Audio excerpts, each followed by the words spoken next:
Rain hammered the stained glass as Selena Vale stood frozen behind a marble pillar, wedding bouquet trembling in her hands.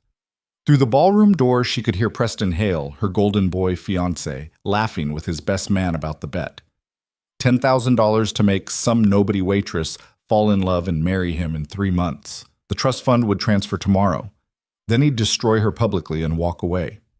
Her chest tightened. The silk gown suddenly felt like a noose. Then a voice cut through the darkness beside her, low, dangerous, unfamiliar. Planning to go through with it? If you want to see how Selena escapes this nightmare and discovers the dark stranger who will change everything, stay with me until the end. Hit that like button and drop a comment with your city so I can see how far this story travels across the world. Selena's head snapped toward the voice. A man stood in the shadows near the service entrance, tall, dressed entirely in black, his presence so still it felt like he'd materialized from nowhere. Dark eyes studied her with unnerving intensity, the kind of gaze that stripped away every defense she'd carefully built. She should have been scared. Instead, something else flickered through her chest. Recognition, maybe? Or just the wild relief that someone, anyone, had asked her an honest question in the last 3 months. Her voice cracked. She cleared her throat, forcing the words out. I don't know. The man stepped closer, and the ambient light from the ballroom caught his face. Sharp jawline, olive skin, a scar that cut through his left eyebrow, faint but visible. He looked like he belonged in a different world entirely, one that had nothing to do with flower arrangements and champagne fountains. That's not an answer, he said quietly. Selena's hands tightened around the bouquet. White roses and baby's breath, all perfectly arranged. She'd spent weeks picking them out with Preston's mother, who had opinions about everything from the ribbon color to the stem length. Mrs. Hale had smiled through every meeting, but Selena had felt the judgment underneath, sharp and cold as a knife. You're not good enough for my son. And now she knew the truth. She'd never been meant to be. Who are you? Selena whispered. The man didn't answer immediately. Instead, he glanced toward the ballroom doors, where Preston's voice still carried, louder now, more animated, telling the story again, probably, embellishing it for maximum effect. Someone who knew your father, the stranger finally said. Selena's breath caught. What? Victor Vale. The man's expression didn't change, but something shifted in his eyes. He worked for my family a long time ago, died protecting someone I loved. The floor seemed to tilt beneath her feet. Her father had been dead for 15 years. A car accident, her mother always said. Quick, painless. Nothing more to discuss. Selena had been 8 years old and the memories were hazy at best. A deep voice, calloused hands, the faint smell of cigarettes and aftershave. She'd never known what he did for work. Her mother refused to talk about it. I don't understand, Selena said. You don't have to. The man took another step closer, close enough that she could see the fine details. The expensive cut of his suit, the silver watch on his wrist, the absolute control in every movement. But you should know that the man you're about to marry is a coward and a liar. And if you walk down that aisle, you'll regret it for the rest of your life. Selena's throat tightened. You don't know anything about me. I know enough. His gaze dropped to the bouquet in her hands, then back to her face. I know you've been working double shifts at that diner on 5th Street for 2 years to help your mother pay off medical bills. I know Preston Hale walked in one night, ordered coffee, and decided you'd make an entertaining project. I know his family has been whispering about you behind closed doors since the engagement was announced. Calling you a gold digger, a social climber, a mistake. Each word hit like a physical blow. Stop, Selena whispered, but he didn't. I know you've been lying to yourself for 3 months, convincing yourself that he loves you because the alternative is too humiliating to accept. And I know that right now, standing here, you finally understand what you've been trying to ignore. Selena's eyes burned. She blinked hard, refusing to let the tears fall. Not here. Not in front of a stranger who somehow knew more about her life than she wanted to admit. Why are you telling me this? She asked. The man's expression softened, barely, but enough to notice. Because I don't like seeing people get destroyed for someone else's entertainment. Before Selena could respond, the ballroom doors burst open. Preston appeared, golden hair perfectly styled, his tuxedo immaculate. He looked like something out of a magazine, handsome, polished, untouchable. His blue eyes scanned the hallway until they landed on Selena, and his smile widened. "There you are!" He crossed the distance in 3 long strides, reaching for her hand. "Everyone's waiting, babe. You ready?" Selena stood frozen. Preston's gaze flickered to the man in black, and something changed in his expression. The smile stayed in place, but his eyes went cold. "Lucien," Preston said carefully, "I didn't realize you were invited." Lucien. The name meant nothing to Selena, but the way Preston said it, like he was trying to sound casual and failing, sent a chill down her spine. "I wasn't," Lucien said evenly. Preston's jaw tightened. "Then maybe you should leave before security." "Before security what?" Lucian's tone didn't change, but the air in the hallway seemed to drop 10 degrees. "Throws me out? You're welcome to try." Preston's hand tightened around Selena's.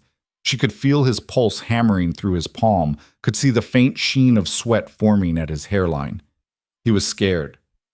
Preston Hale, golden boy, heir to a fortune, the man who always had a charming answer for everything, was genuinely afraid of the stranger standing 3 feet away. "Selena," Preston said, voice strained, "let's go. Now." But Selena didn't move. She looked at Lucien, this man who knew her dead father, who had appeared out of nowhere with truths she didn't want to hear, and then she looked at Preston. Really looked at him. Past the perfect hair and expensive cologne and practiced smile. And she saw it. The lie. The calculation. The absolute certainty that she would do exactly what he wanted because she always did. "You made a bet," Selena said quietly. Preston's smile faltered. "What?" $10,000. Her voice was steadier now, even as her heart tried to claw its way out of her chest. 3 months to make me fall in love. Then you'd get your trust fund and throw me away. The color drained from Preston's face. For a long moment, no one moved. Then Preston laughed, sharp and defensive. "Selena, what are you talking about? Who told you?" He shot a venomous look at Lucien. "Did he tell you that? He's lying. He's trying to ruin this because he—" "I heard you," Selena said. 10 minutes ago, you were telling James the whole story, laughing about it." Preston's mouth opened, closed. His hand dropped from hers. "Babe, listen. Don't." The word came out harder than she intended. "Don't call me that. Don't say another word." Preston's expression shifted, shock giving way to something uglier, something mean. "You're really going to believe this psychopath over me?" he said. "You think you're special, Selena? You think any of this was real?" He gestured toward the ballroom, voice rising. "Look at yourself. You're a waitress. You have nothing. You are nothing. The only reason I even looked at you was because James dared me to see if I could pull it off." Each word landed like a slap. Selena felt something inside her crack. Not her heart, because that had already shattered. Something deeper. The part of her that had spent 3 months bending herself into shapes she didn't recognize just to make Preston happy. Just to be worthy of him. She realized, with sudden clarity, that she'd been performing the entire time. And she was done. Selena pulled the engagement ring off her finger, a gaudy 2-carat diamond that Preston's mother had picked out, and held it up. "Keep it," she said. Then she dropped it. The ring hit the marble floor with a sharp, crystalline sound that echoed down the hallway. Preston stared at it, mouth hanging open. Selena turned and walked toward the service exit. "Where the hell do you think you're going?" Preston's voice cracked. "You can't just leave. We have 200 people in there waiting. My parents spent a fortune on this wedding. You—" Lucien stepped directly into Preston's path. It wasn't a shove. Wasn't a threat. Just a shift in position. But it was enough.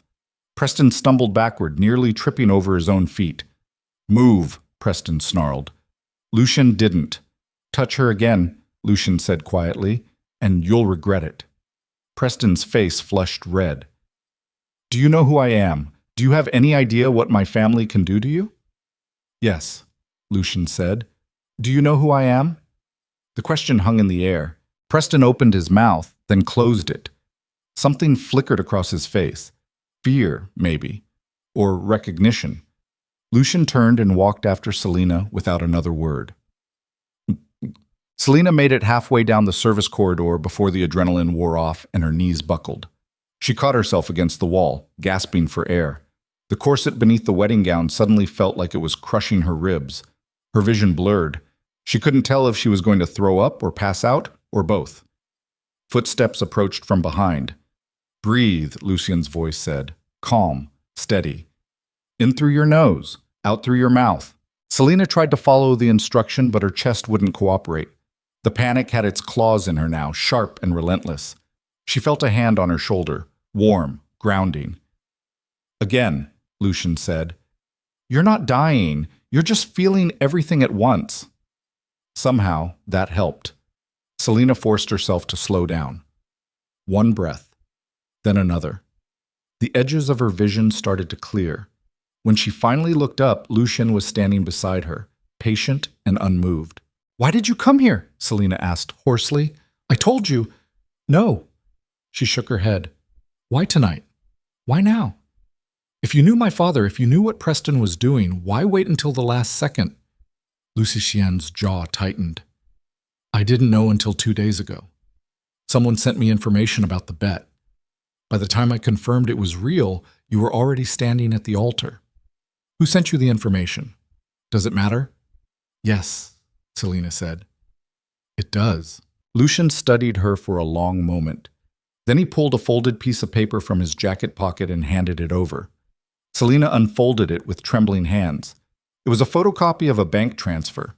$10,000 wired from Preston's account to James Whitmore's 2 weeks after Selena and Preston started dating. The memo line read, "Bet fulfilled." Her stomach turned. "I'm sorry," Lucien said quietly. Selena crumpled the paper in her fist. She wanted to scream, wanted to cry, wanted to march back into that ballroom and tell every single guest exactly what kind of man Preston Hale really was. But more than anything, she wanted to disappear. "I need to go home," she whispered. "Where's home?" "My mother's apartment, West Side, near the—" Her voice broke. "I can't go back there, not like this. She'll—" Selena pressed her hands to her face. She was so happy. She thought I was finally going to have a good life. She thought, "Come with me," Lucien said. Selena lowered her hands. "What?" "My car's outside. I'll take you somewhere safe. You can figure out what to do next without Preston or his family breathing down your neck." "I don't even know you." "No," Lucien agreed. "But you knew my name before you knew his. Your father used to talk about you all the time. Called you his little firefly." Selena's breath hitched. Firefly. She hadn't heard that nickname in 15 years. Her father used to whisper it when he tucked her into bed, back when she believed the world was still safe and kind. Tears finally spilled over. Lucien didn't try to comfort her, didn't offer empty reassurances. He just stood there, silent and steady, until she pulled herself back together. "Okay," Selena said hoarsely. "Okay." The black SUV waited in the alley behind the hotel, engine idling. Lucien opened the passenger door, and Selena climbed in, still wearing the wedding gown that now felt like a costume from someone else's life. The driver, a broad-shouldered man with a shaved head and a scar across his cheek, glanced at her in the rearview mirror, but didn't say a word. Lucien slid into the seat beside her and shut the door. "Where to?" the driver asked. "The estate," Lucien said. The SUV pulled away from the hotel, tires hissing on wet pavement. Selena stared out the window as Chicago blurred past, streetlights and neon signs, and the dark ribbon of the river cutting through the city. She should have been terrified, should have demanded that Lucien take her home, or to the police, or anywhere that wasn't a stranger's car. But the fear wouldn't come. Maybe she'd already used it all up. "What happens now?" Selena asked. Lucien didn't answer right away. He was looking at his phone, jaw tight, fingers moving across the screen with focused precision. "Preston's going to retaliate," he finally said. "He'll spin this as you having an affair, or claim I manipulated you, or some other bullshit designed to make him look like the victim. His family has money and connections. They'll come after you hard." "Let them," Selena said flatly. Lucien glanced at her. "You don't mean that." "I do." She met his gaze, and for the first time in months, she felt something other than exhaustion. "I'm done being small. I'm done apologizing for existing. If Preston wants a war, fine, let him come. A faint smile tugged at the corner of Lucien's mouth. You sound like your father. Good. They drove in silence for a while, leaving the city center behind. The buildings grew sparser, the streets darker. Selina watched the world shift from concrete and glass to trees and open road. Who are you? She asked again. This time Lucien answered. My name is Lucien Moretti. My family controls most of the import business in the Midwest, shipping, logistics, warehousing. Some of it's legal, some of it isn't. Your father worked as a driver and bodyguard for my father 20 years ago. When I was 16, there was an ambush, rival family. They were trying to send a message. He paused, staring out the window. Your father threw himself in front of my younger sister, took 3 bullets meant for her. She survived. He didn't. Selina's chest tightened. My mother told me it was a car accident. It was easier than explaining the truth. Lucien's voice was quiet.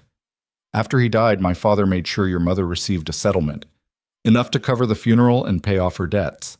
But she didn't want anything else to do with us. She wanted you to have a normal life. Normal, Selina repeated bitterly. I kept an eye on you, Lucien continued, from a distance, made sure you were okay. When I heard you were getting married, I looked into Preston, found out about the bet 2 days ago and came as fast as I could. Selina absorbed the information in pieces. It should have felt intrusive, someone watching her life from the shadows for years, but instead it felt like something she'd been missing without realizing it. Why did you really come tonight? She asked. Lucien turned to look at her. In the dim light of the passing street lamps, his face was half shadow, half sharp angles. Because I know what it's like to be destroyed by someone you trusted, he said quietly, and I didn't want to watch it happen to you. The weight in his voice told her there was a story there, something painful and unfinished. But before Selina could ask, the SUV turned off the main road onto a long, tree-lined driveway. Iron gates loomed ahead, flanked by stone walls and security cameras. The driver pressed a button on the dash, and the gate swung open with smooth, mechanical precision. The estate beyond looked like something out of a Gothic novel, all dark stone and tall windows, surrounded by manicured gardens and floodlit fountains. It was beautiful and intimidating in equal measure. You live here? Selina asked. Sometimes, Lucien said. When I need space from the city. The SUV stopped in front of the main entrance. Lucien climbed out and opened Selina's door, offering his hand. She hesitated, then took it. The wedding gown made it nearly impossible to move gracefully. Selina stumbled on the steps, and Lucien caught her by the elbow, steadying her without comment. Inside, the estate was warmer than she'd expected. Hardwood floors, Persian rugs, art that probably cost more than her mother's entire apartment building. But it didn't feel cold or sterile. It felt lived in, real. A woman appeared from a side hallway, mid-50s, silver hair pulled back in a neat bun, wearing a simple gray dress. Lucien, she said, raising an eyebrow. You didn't mention we'd have a guest. Last-minute change of plans. Lucien gestured to Selina. This is Selina Vale, Victor's daughter. She'll be staying here for a while. The woman's expression shifted, surprise giving way to something softer. Victor's... She looked at Selina more closely. My God, you have his eyes. Selina swallowed hard. Did you know him? I did. He saved my daughter's life. The woman stepped forward, extending a hand. I'm Maria Moretti, Lucien's mother. Selina shook her hand, feeling off balance. Everything was happening too fast. One moment she'd been about to walk down the aisle, and now she was standing in a stranger's house. Except they weren't strangers, not really. They were connected to her father, to a past she'd never fully understood. You must be exhausted, Maria said gently. Let me show you to a room. We can sort everything else out in the morning. Selina glanced at Lucien, who nodded. Go, he said. You're safe here. She wanted to believe him. The guest room was larger than Selina's entire apartment. 4-poster bed, walk-in closet, marble bathroom with a clawfoot tub that looked like it belonged in a museum. Maria brought her a set of clean clothes, soft cotton pajamas that smelled like lavender, and promised to have someone retrieve her things from her mother's place first thing in the morning. Try to get some rest, Maria said. Tomorrow will be complicated. That was an understatement. After Maria left, Selina peeled off the wedding gown with shaking hands. It took 10 minutes to undo all the buttons and laces. When she finally stepped out of the silk and tulle, she felt like she could breathe again. She threw the dress into the corner of the room and didn't look back. The shower was scalding hot, and Selena stayed under the water until her skin turned pink and the last of the panic finally loosened its grip. When she climbed into bed, exhaustion hit her like a freight train, but sleep wouldn't come. Every time she closed her eyes, she saw Preston's face, heard his voice. "You're nothing." Selena stared at the ceiling, chest tight, and tried to figure out what the hell she was supposed to do next. She had no job, no money, no plan. Her mother would be devastated. The entire city probably knew by now that she'd walked out on her own wedding. Preston's family would make sure she was blacklisted everywhere that mattered. She was alone. Except a soft knock echoed through the room. Selena sat up. "Come in." The door opened and Lucy Chien appeared, still dressed in the black suit, but with the tie gone and the top 2 buttons undone. He looked tired. "Can't sleep?" he asked. "No." Lucien crossed the room and sat in the armchair near the window, keeping a respectful distance. "I called your mother, told her you were safe and that you'd explain everything tomorrow." Relief flooded through her. "Thank you." "She's worried, but she understands." Selena pulled her knees to her chest. "What happens now?" "That depends on you." "Everyone keeps saying that," Selena said bitterly, "but I don't know what it means. I don't know what I want.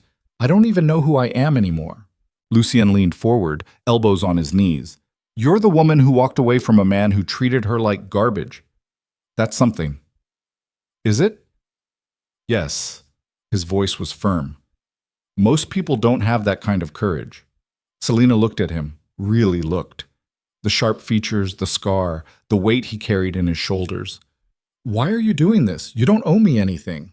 "I owed your father," Lucien said, "and I don't leave debts unpaid." "That's not the real reason." Lucien's jaw tightened. For a moment, Selena thought he wouldn't answer. Then he said, "I was engaged once, a long time ago. Her name was Elena. She came from a good family, old money, respected name. I thought she loved me. Turned out she was working for a rival organization, feeding them information, setting me up." His voice was calm, but there was something raw underneath it. "I found out 2 weeks before the wedding, confronted her in front of both families, destroyed her reputation, ended the engagement." He paused. "A year later, I learned the truth. She hadn't betrayed me willingly. Her family was being threatened. She was trying to protect them. But by the time I figured it out, she'd disappeared. I never saw her again." Selena's throat tightened. "I'm sorry. I'm not telling you this for sympathy." Lucien looked at her directly.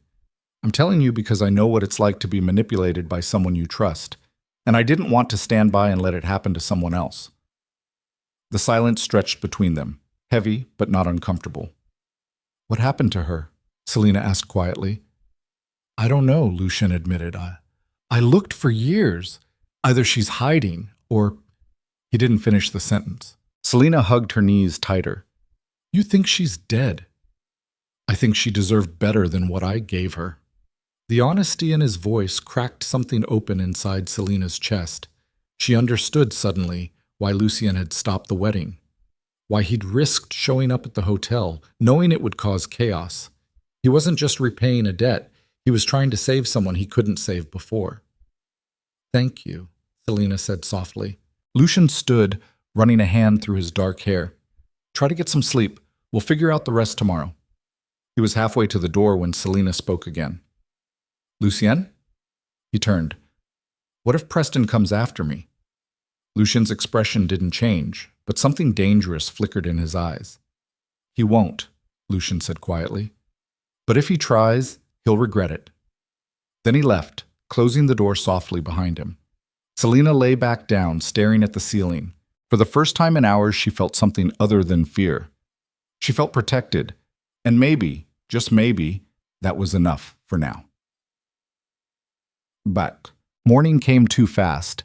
Selena woke to sunlight streaming through the tall windows and the sound of birds outside. For a moment, she forgot where she was. Then the events of the previous night came crashing back, and her stomach twisted. She forced herself out of bed and padded into the bathroom. Her reflection in the mirror looked hollow-eyed and exhausted, but at least she didn't look like a bride anymore. Small victories. There was a knock at the door. "Come in," Selena called. Maria entered, carrying a tray with coffee, toast, and fresh fruit. "Good morning. I thought you might be hungry." "Thank you." Selena took the coffee gratefully, breathing in the steam. Maria sat on the edge of the bed, hands folded in her lap. "Your mother called. She's coming by later this afternoon. Lucien's sending a car for her." Selena's chest tightened. "Is she angry?" "She's worried," Maria said gently, "but not angry. She knows what Preston did." "How?" "Lucien told her."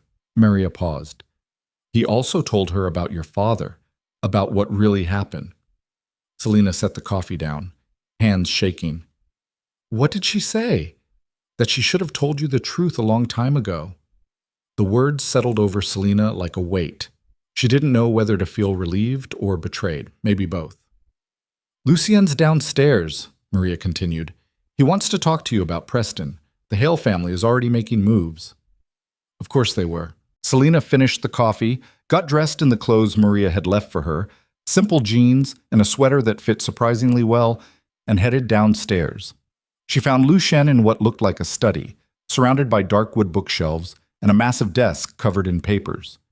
He was on the phone, speaking in rapid Italian, and didn't notice her at first. Selena waited in the doorway, watching him. In the daylight, Lucien looked less like a shadowy stranger and more like a man who carried the weight of an empire on his shoulders. There were faint lines around his eyes, a tension in his jaw that never fully relaxed. He ended the call and looked up. "How are you feeling?" "Like I got hit by a truck."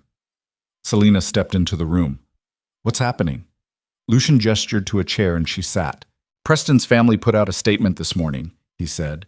"They're claiming you had an affair with me and that I manipulated you into leaving the wedding.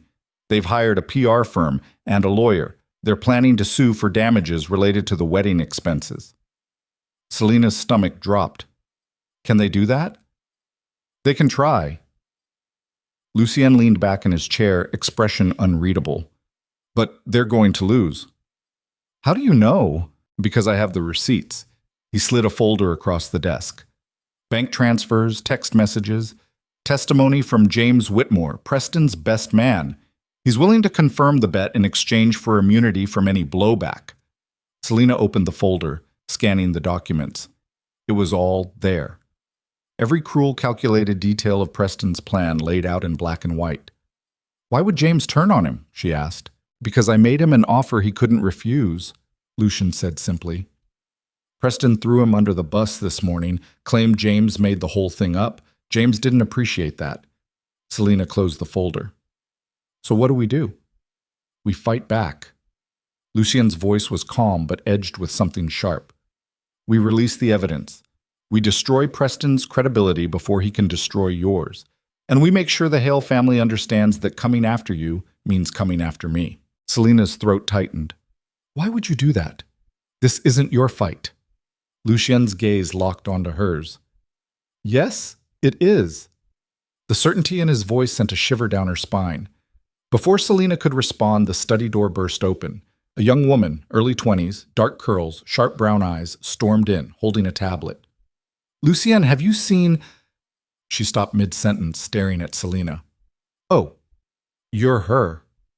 "Selena, this is my sister Gia," Lucien said. "Gia, manners." Gia ignored him, crossing the room to stand directly in front of Selena. "You're Victor's daughter." "Yes," Selena said carefully.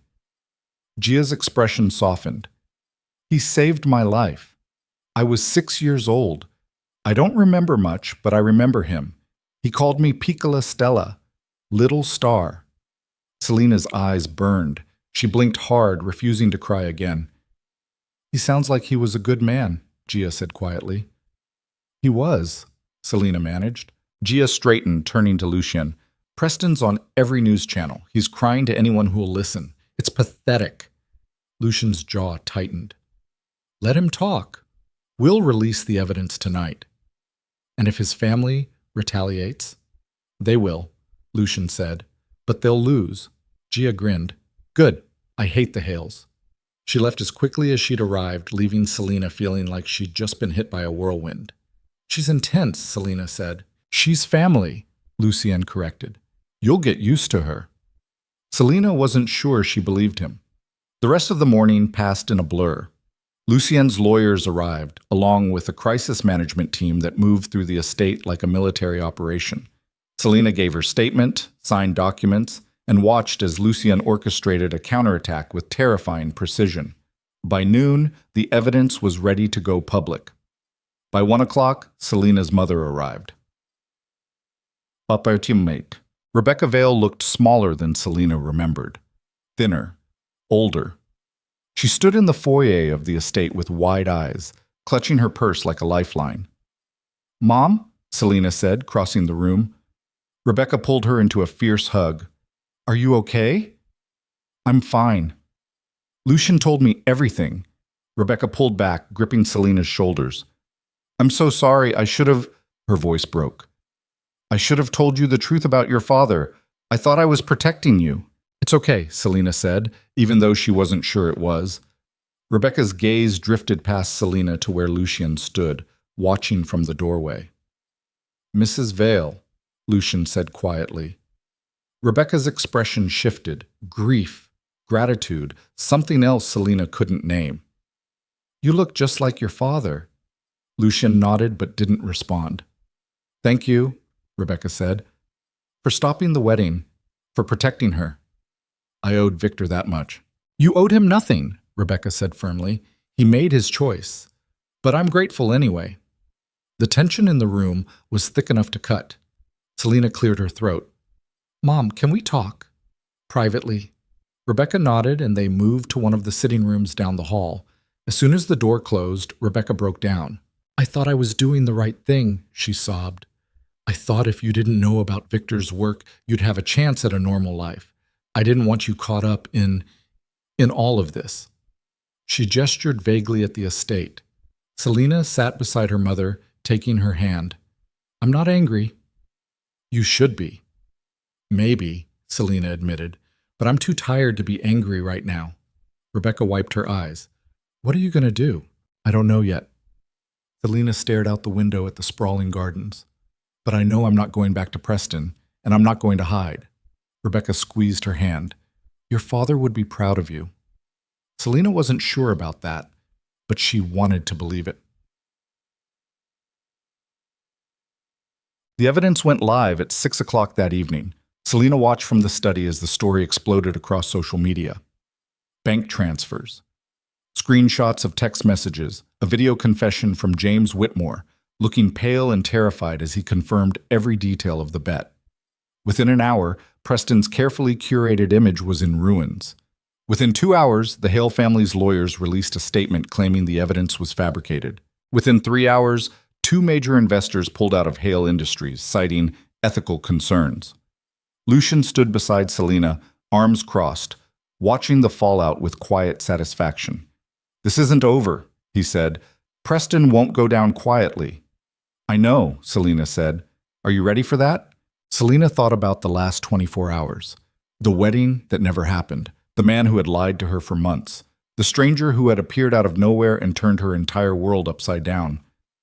No, she admitted. But I don't think I have a choice. Lucien's gaze shifted to her. You always have a choice. Not really. Selena met his eyes. Preston's going to come after me no matter what I do. So I might as well fight back. Something flickered across Lucien's face. Approval, maybe. Or respect. Then we fight, he said quietly. And Selena realized with sudden clarity that she wasn't alone anymore. For better or worse, she had an ally. And that terrified her almost as much as it comforted her. The war started the next morning. Selena woke to the sound of her phone vibrating so hard it fell off the nightstand. She grabbed it, squinting at the screen. 43 missed calls, over 100 texts, and twice that many notifications from social media platforms she'd forgotten she even had accounts on. Most were from numbers she didn't recognize. A few were from old coworkers at the diner. One was from Preston's mother. She didn't open any of them. Instead, she got dressed and went downstairs, where she found Gia sitting at the kitchen counter with a laptop, 3 tablets, and an expression that could only be described as gleeful chaos. Good morning, sunshine, Gia said without looking up. Your ex-fiancé just called you a manipulative whore on live television. Selena's stomach dropped. What? Morning show. He's doing the wounded victim thing, dabbing his eyes with a tissue, talking about how you seduced him, and then broke his heart when you met a dangerous criminal. His words, not mine. Gia spun one of the tablets around so Selena could see. On the screen, Preston sat across from a sympathetic host, looking devastated in a perfectly tailored gray suit. His eyes were red-rimmed. His voice cracked at all the right moments. It was a masterclass in performance. He's lying, Selena said flatly. Obviously. Gia closed the tablet. But he's good at it. Half the internet is eating it up. And the other half? Thinks he's full of shit. Gia grinned. James Whitmore's confession is trending. People are digging into Preston's past. Turns out this isn't the first time he's pulled something like this. 3 other women have come forward in the last 12 hours with similar stories. Selena sank into a chair. 3? Yep. Different methods, same endgame, humiliate someone for entertainment. Gia's expression hardened. Preston Hale is a predator, and now everyone knows it. Before Selena could respond, Lucien walked in, already dressed in a black suit despite the early hour. He looked like he hadn't slept. Turn it off, he told Gia. But now. Gia rolled her eyes but closed the laptop. Lucien turned to Selena. How are you holding up? I don't know, Selena admitted. It doesn't feel real. It's about to get worse. Lucien poured himself a coffee, movements precise and controlled. Preston's lawyers filed a defamation suit this morning. They're claiming the evidence was fabricated and that you conspired with me to ruin his reputation. Selena's chest tightened. Can they prove that? No. But they don't need to prove it. They just need to create enough doubt to make people question the story. Lucien took a long drink of coffee. They're also pushing a narrative that I'm dangerous, that I coerced you, that you're not safe here. That's insane. Doesn't matter. Lucien set the cup down. Perception is reality. And right now, Preston's family is working overtime to make me look like the villain. Selena stood, anger burning through the exhaustion. So what do? We stay quiet for now. Let the other women's stories build momentum. Let Preston keep talking. He'll hang himself eventually. Lucien's voice was calm, but there was something cold underneath it. And we prepare for the next move. Which is? They're going to come after me directly, Lucien said. Try to find something they can use to discredit me, drag up old accusations, paint me as a monster. He looked at Selena directly. Which means they're going to dig into anyone connected to me, including you. The implication settled over her like ice water. They're going to find out about my father, Selena said. Yes, and they're going to twist it. Make it look like I've been involved with your family my whole life. Like this was all planned. Yes. Selena pressed her palms to the counter, trying to steady herself. How bad is it going to get? Lucien didn't sugarcoat it. Bad. They'll make you look like a gold digger who traded one rich man for a richer, more dangerous one. They'll question your mother's settlement after your father died. They'll imply you've been groomed since childhood. He paused. None of it will be true, but people will believe it anyway. Jesus, Gia muttered. Selena's hands curled into fists. I'm not running. I'm not asking you to, Lucien said, but I need you to understand what you're signing up for. This isn't just about Preston anymore. This is about 2 families going to war, and you're standing in the middle of it. Selena met his gaze. Then teach me how to fight. Something shifted in Lucien's expression. Surprise, maybe. Or approval. All right, he said quietly. We start now. Amastet. The first lesson was simple. Control the narrative before it controls you. Lucien's PR team spent the next 3 hours coaching Selena on how to handle media attention. What to say, what not to say, how to deflect questions without looking defensive. They ran through mock interviews until Selena's head pounded and her throat went dry. By noon, she was ready to scream. Again, the PR consultant, a sharp-eyed woman named Michelle, said, Someone asks about your relationship with Lucien. What do you say? Lucien is a family friend who stepped in when he learned I was being manipulated, Selina recited. I'm grateful for his support. Good. Now they ask if you're romantically involved. Selina hesitated. Don't think, Michelle said. Answer. My personal life is private. Better, Michelle made a note on her tablet. But you hesitated. They'll see that. Try again. Selina wanted to throw something. Instead, she took a breath and ran through it again, and again, and again. By the time Michelle finally called it quits, Selina felt like she'd been interrogated for hours. You did well, Michelle said, packing up her things. But you need to be sharper. Preston's family is going to send reporters to ambush you. They'll ask loaded questions designed to make you slip up. If you hesitate, if you look uncertain, they'll twist it. I understand, Selina said. Michelle studied her for a long moment. Do you know what you're up against? I'm starting to. Good. Michelle headed for the door, then paused. For what it's worth, I think you're brave. Most people would have caved by now. Selina didn't feel brave. She felt exhausted. That evening, Selina found Lucien in the study again, surrounded by paperwork. He looked up when she entered, expression unreadable. How was the training? He asked. Brutal. Selina dropped into the chair across from him. Do you really think it'll help? Yes. Lucien set down the document he'd been reading. Preston's family is used to controlling the story. They're not used to people fighting back. If you can stay composed and stick to the script, you'll undermine their credibility. And if I can't, then they'll eat you alive. Lucien's tone was matter-of-fact, but I don't think that's going to happen. Why not? Because you walked away from that wedding, Lucien said. That takes more strength than most people have. Selina looked down at her hands. I didn't feel strong. I felt terrified. Courage isn't the absence of fear. It's acting despite it. The words settled over her, quiet and grounding. For a moment, neither of them spoke. Then Selina asked the question that had been gnawing at her all day. What happens if they find something on you? Something they can use? Lucien's jaw tightened. They will. What do you mean?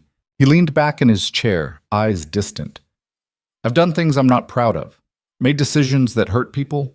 Some of them deserved it. Some of them didn't. He paused. My family's business isn't clean. It never has been. If Preston's lawyers dig deep enough, they'll find evidence of illegal activity, bribery, extortion, maybe worse. Selina's throat tightened. Will you go to prison? Will. Not if I'm careful. Lucien's voice was calm, but there was an edge to it. But it'll be messy, and anyone connected to me will get dragged through the mud, including me, especially you. Selina absorbed that. She should have been scared, should have walked out the door and never looked back.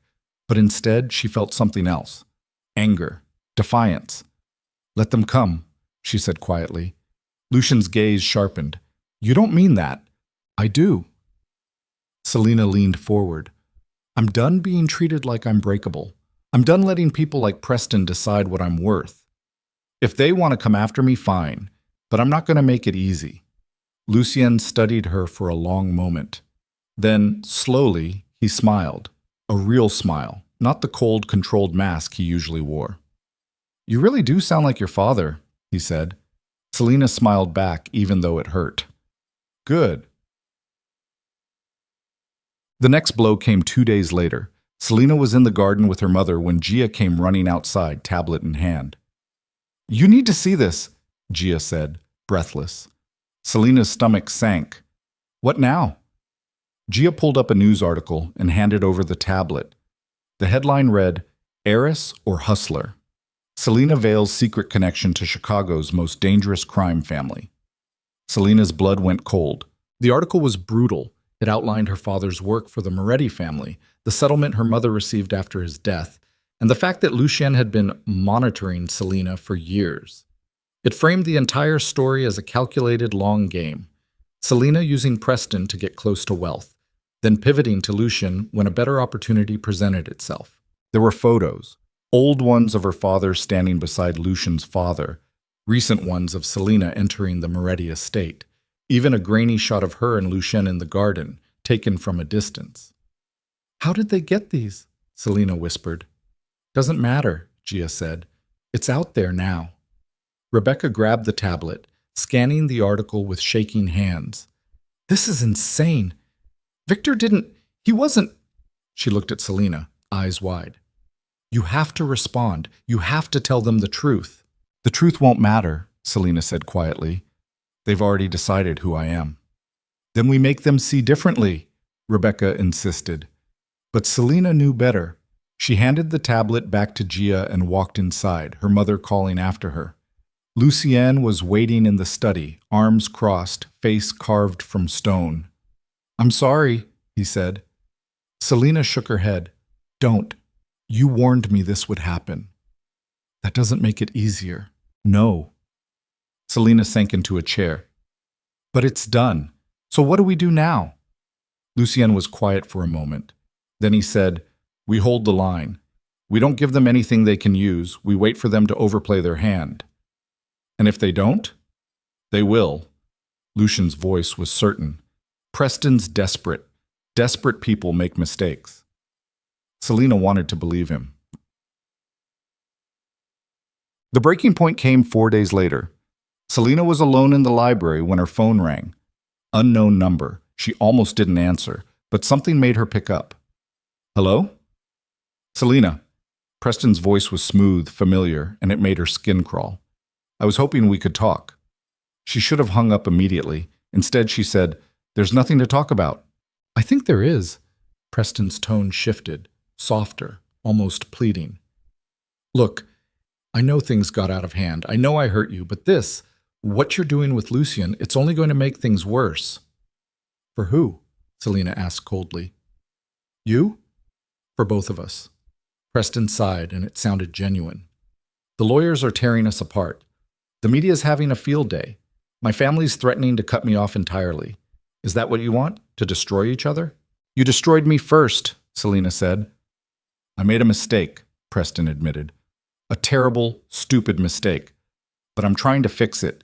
If we could just meet, talk this through like adults, maybe we could find a way to end this without more bloodshed. Selena's grip tightened on the phone. Where's this coming from? I miss you, Preston said quietly. I know that sounds insane after everything, but it's true.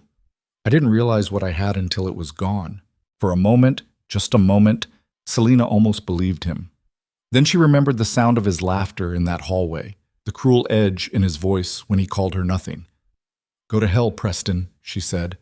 Selena, please. She hung up. Her hands were shaking.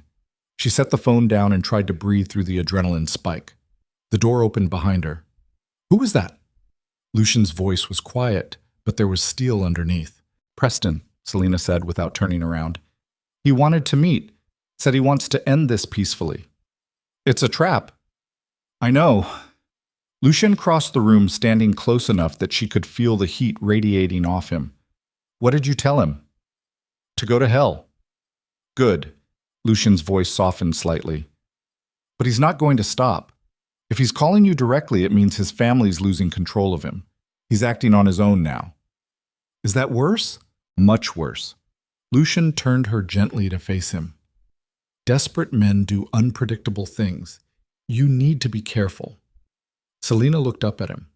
In the dim light of the library, Lucien's face was all sharp angles and shadows, dangerous and beautiful in equal measure. Are you scared? She asked. Of Preston? No. Lucien's dark eyes locked onto hers. Of what he might try to do to you? Yes. The honesty in his voice cut through her.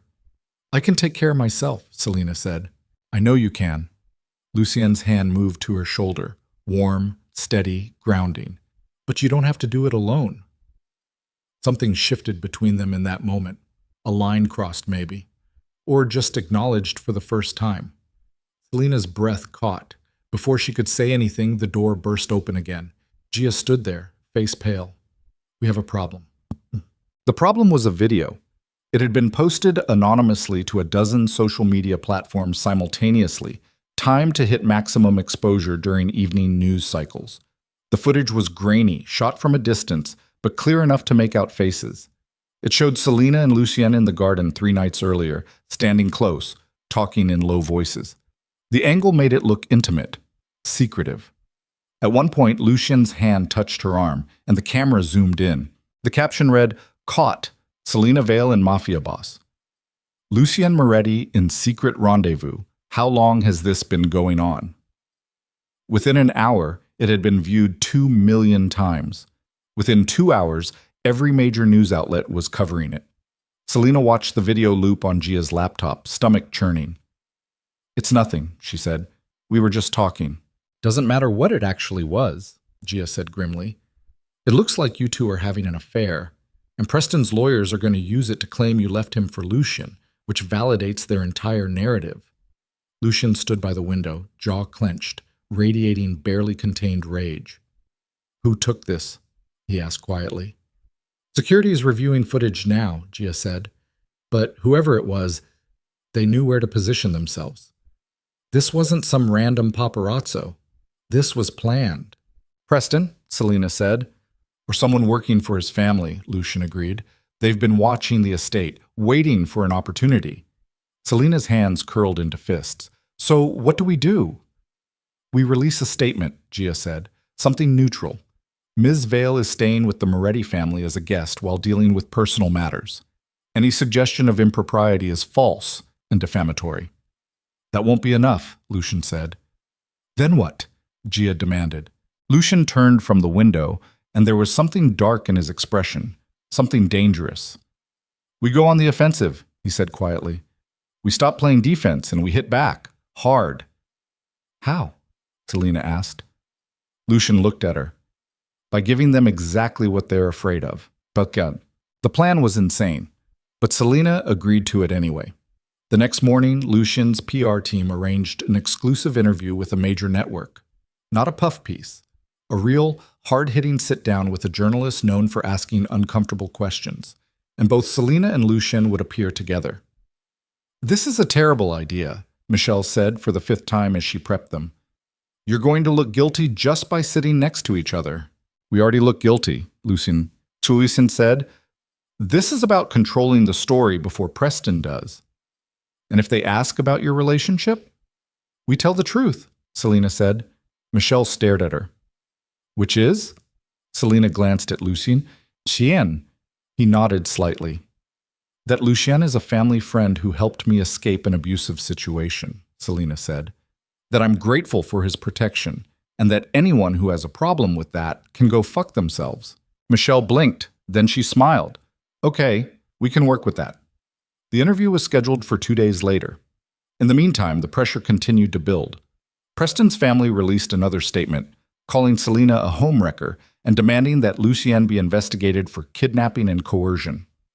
3 different law enforcement agencies announced they were reviewing the case, and Preston himself appeared on another morning show, this time openly weeping as he described how the love of his life had been stolen by a violent criminal. It was a masterclass in manipulation. And it was working. Public opinion was turning. The women who had come forward with their own stories about Preston were being dismissed as opportunists. The evidence of the bet was being questioned. Even James Whitmore's confession was labeled as coerced. Selena felt like she was drowning. The night before the interview, she couldn't sleep. She paced her room until 2 in the morning, then finally gave up and went downstairs. The estate was dark and quiet.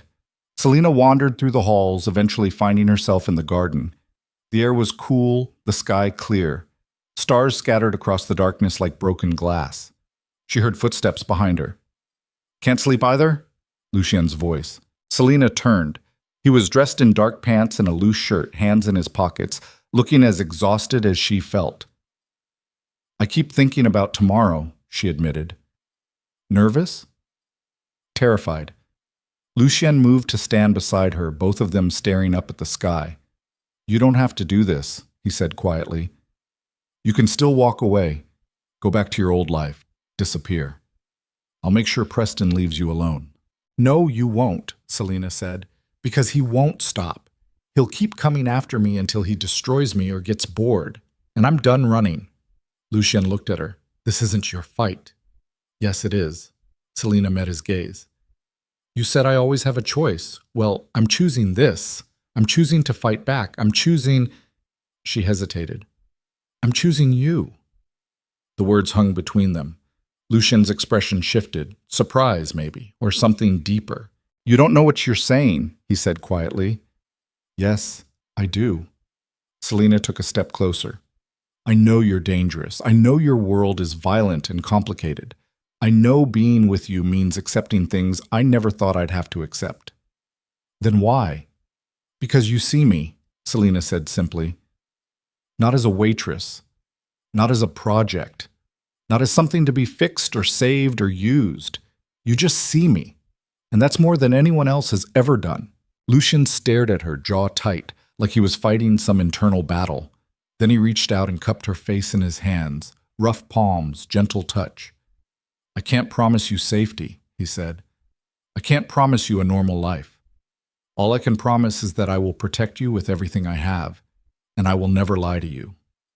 That's enough, Selina whispered. Lucian's thumb brushed her cheek. You deserve better than this. Maybe. Selina's breath hitched. But I don't want better, I want you. The distance between them disappeared. When Lucian kissed her, it wasn't gentle. It was raw and desperate, months of tension and fear and longing colliding all at once. Selina's hands fisted in his shirt, pulling him closer, and he responded by lifting her slightly off the ground, holding her like she was something precious and breakable. But she wasn't breakable. Not anymore. When they finally pulled apart, both breathing hard, Selina felt like something fundamental had shifted. Tomorrow's going to be hell, Lucian said quietly. I know. Are you ready? Selina thought about Preston, about the lies and the manipulation and the public humiliation. Then she thought about standing beside Lucian in front of the cameras, telling the truth, refusing to be ashamed. Yes, she said. I'm ready.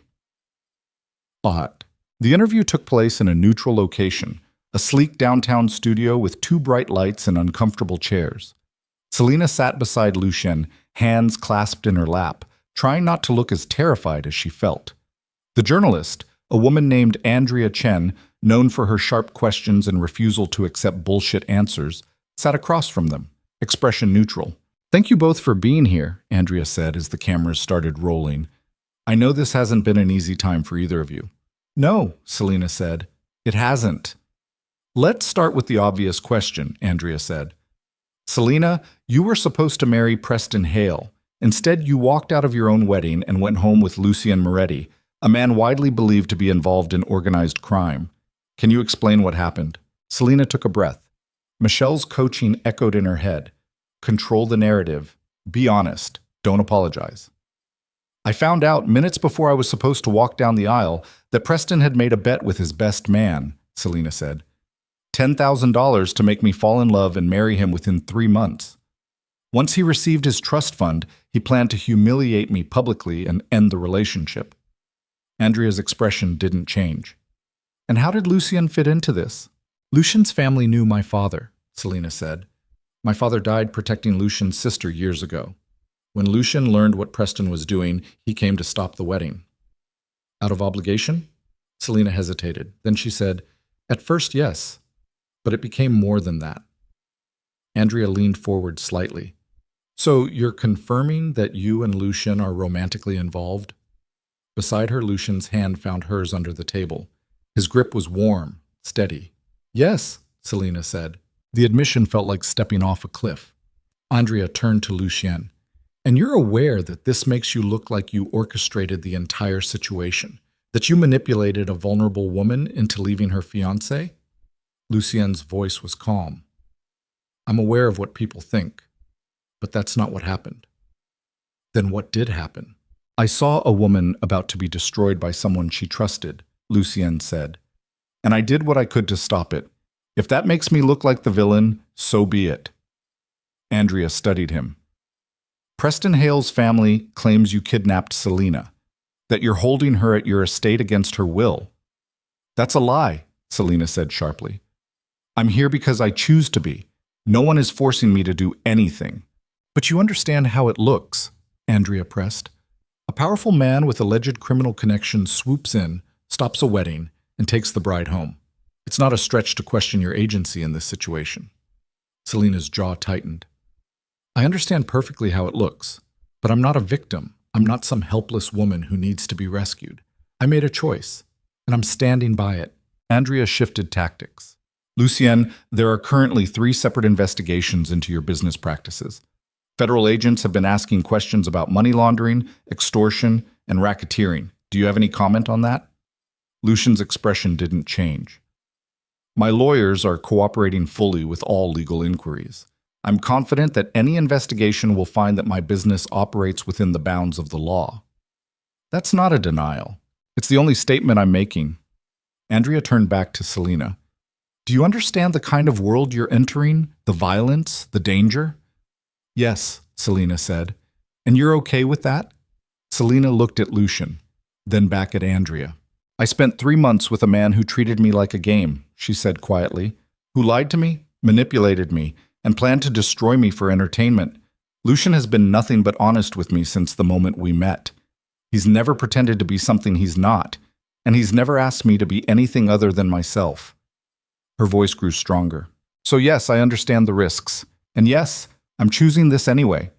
Because I'd rather stand beside someone dangerous and real than spend another second with someone safe and fake. Andrea was quiet for a moment. Then she said, That's quite a statement. It's the truth, Selena said. The interview continued for another 20 minutes, but Selena barely registered the questions. She answered on autopilot, focused on not falling apart. When it finally ended and the cameras stopped rolling, Andrea stood and extended her hand. For what it's worth, she said quietly, I believe you. Selena shook her hand, throat tight. The interview aired that night. Within an hour, it had been clipped, shared, and dissected across every platform. Opinion was split. Some people believed Selena, some thought she was lying, some didn't care one way or another. But one thing was clear. The narrative had shifted. Preston was no longer the sole victim. Selena was no longer just the villain. The story had become complicated. And in that complication, there was room to fight back. Selena sat in the study with Lucien, Gia, and the PR team, watching the reactions roll in. It's working, Michelle said, scrolling through her tablet. Public sentiment is evening out. People are starting to question Preston's version of events. How long until he responds? Gia asked. Not long, Michelle said. She was right. 2 hours later, Preston held an impromptu press conference outside his family's estate. He looked haggard, hair disheveled, eyes red, suit wrinkled. And he looked furious. I've tried to be civil, Preston said, voice shaking. I've tried to handle this privately. But Selena Vale and Lucien Moretti have left me no choice. He pulled out a folder and held it up to the cameras. These are financial records showing payments from the Moretti organization to Selena's mother dating back 15 years, Preston said. Payments that continued even after Selena and I started dating. She's been on Lucien's payroll the entire time. This whole thing, the relationship, the engagement, the wedding, it was all a setup. She was working with him from the beginning. Selena's blood went cold. That's not true, she whispered. But Preston wasn't done. Lucien Moretti is a criminal, he continued, and Selena Vale is his accomplice. They played me. They used me. And now they're trying to destroy my family because we got in their way. He looked directly into the camera. I will not let them win. The press conference ended. The room was silent. Then Gia said, We're fucked. Lucien stood, jaw tight, fury radiating off him in waves. No, he said quietly, we're not. He just accused Selena of conspiracy, Michelle said, with financial evidence to back it up.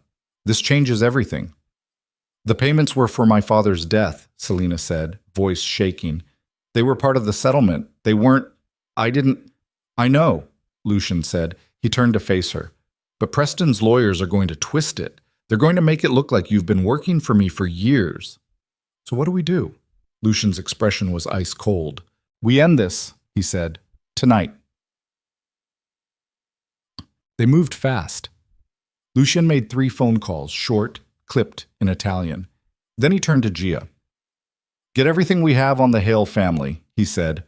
Every dirty secret, every buried scandal, every skeleton in their closet. I want it all compiled and ready to go within the hour. Gia's eyes widened. Lucien, if we release that, do it. Gia nodded and disappeared. Lucien turned to Michelle. Draft a statement. Make it clear that the payments to Selena's mother were part of a death benefit settlement. include documentation, and make it clear that any further defamation will result in legal action. Michelle hesitated. Are you sure you want to escalate this? They escalated it first, Lucian said coldly. We're just finishing it. Michelle left. Selena stood in the middle of the study, heart pounding, watching Lucien orchestrate a counterattack with terrifying precision. What are you going to do? She asked quietly. Lucien looked at her. For a moment the mask slipped, and she saw the exhaustion underneath. I'm going to destroy them, he said simply. The Hale family thinks they can come after you without consequences. They're wrong. Lucien, no. His voice was firm. They don't get to do this. They don't get to lie about you, threaten you, manipulate you, not while I'm still breathing. Selena's throat tightened. This is going to get ugly. It already is ugly. Lucien crossed the room, stopping in front of her. But I need you to trust me. Can you do that? Selena looked up at him. This man who had appeared out of nowhere and turned her entire world upside down. This man who was dangerous and violent and completely devoted to protecting her. Yes, she whispered. Lucien's hand cupped her face, thumb brushing her cheek. Then hold on, he said quietly. Because this is about to get worse before it gets better. The files went live at midnight. Every major news outlet received them simultaneously. Years of buried scandals, financial crimes, and ethical violations committed by the Hale family. Tax evasion, bribery, insider trading, environmental violations, labor abuses, payoffs to politicians and journalists. It was comprehensive, damning, and impossible to ignore. Within an hour, the Hale family's pristine reputation was in ruins. Within 2 hours, investors were fleeing in panic. Within 3 hours, federal authorities announced they were opening formal investigations into Hale Industries. Selena watched it unfold from the study, Lucien standing beside her. How did you get all of this? She asked. I've been collecting it for years, Lucien said. The Hales have been trying to push into my territory for a long time. I made sure I had leverage in case they ever came after me directly. And Preston? Lucien's expression hardened. He's finished. His family will cut him loose to save themselves. He'll be alone, disgraced, and powerless. Selena should have felt satisfied, victorious even. Instead, she just felt tired.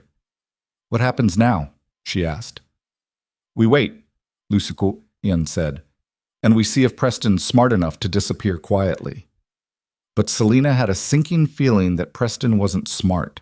He was desperate, and desperate men didn't disappear quietly. They burned everything down on their way out. Look. The call came 3 days later. Selena was in the library when Lucien burst through the door, face carved from stone. Preston's on his way here, he said. Security spotted him 10 minutes ago. He's driving erratically, alone. Selena's stomach dropped. What do we do? You stay inside. Lucien's voice was iron. I'll handle him. No. Selena stood. I'm not hiding. Selena, no, she said firmly. This started with me. It ends with me. Lucien stared at her. Then slowly, he nodded. Stay behind me, he said. They walked outside together into the cold night air. Preston's car screeched to a stop at the front gates. He climbed out, stumbling slightly, and Selena realized with a jolt that he was drunk. Open the gate, Preston shouted. I know she's in there, Selena. Lucien pressed a button on his phone, and the gates remained locked. Go home, Preston, Lucien called. Fuck you. Preston slammed his fists against the iron bars. You ruined my life. You destroyed my family. For what? For her? He pointed at Selena, eyes wild. She's nothing, Preston screamed. A goddamn waitress. And you threw everything away for her. I didn't throw anything away, Lucien said coldly. You did. The moment you decided to treat her like a game. Preston laughed, high and unhinged. A game? That's all she was. That's all she'll ever be. You think you're special, Selena? You think he actually cares about you? He pressed his face against the bars, staring at her with bloodshot eyes. He's using you, Preston hissed. Just like I did. Just like everyone will, because that's all you're good for. Selena felt Lucien tense beside her. Leave, Lucien said quietly. Now, before I make you. Or what? Preston sneered. You'll kill me? Go ahead. Prove everyone right. Show them exactly what kind of monster you are. Lucien didn't move.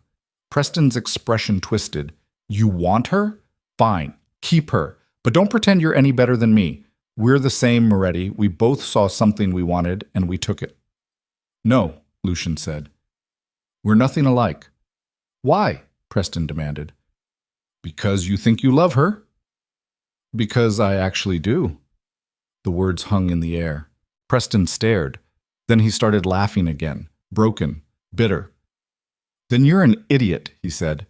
He stumbled back to his car, climbed in, and drove away, tires screeching, engine roaring.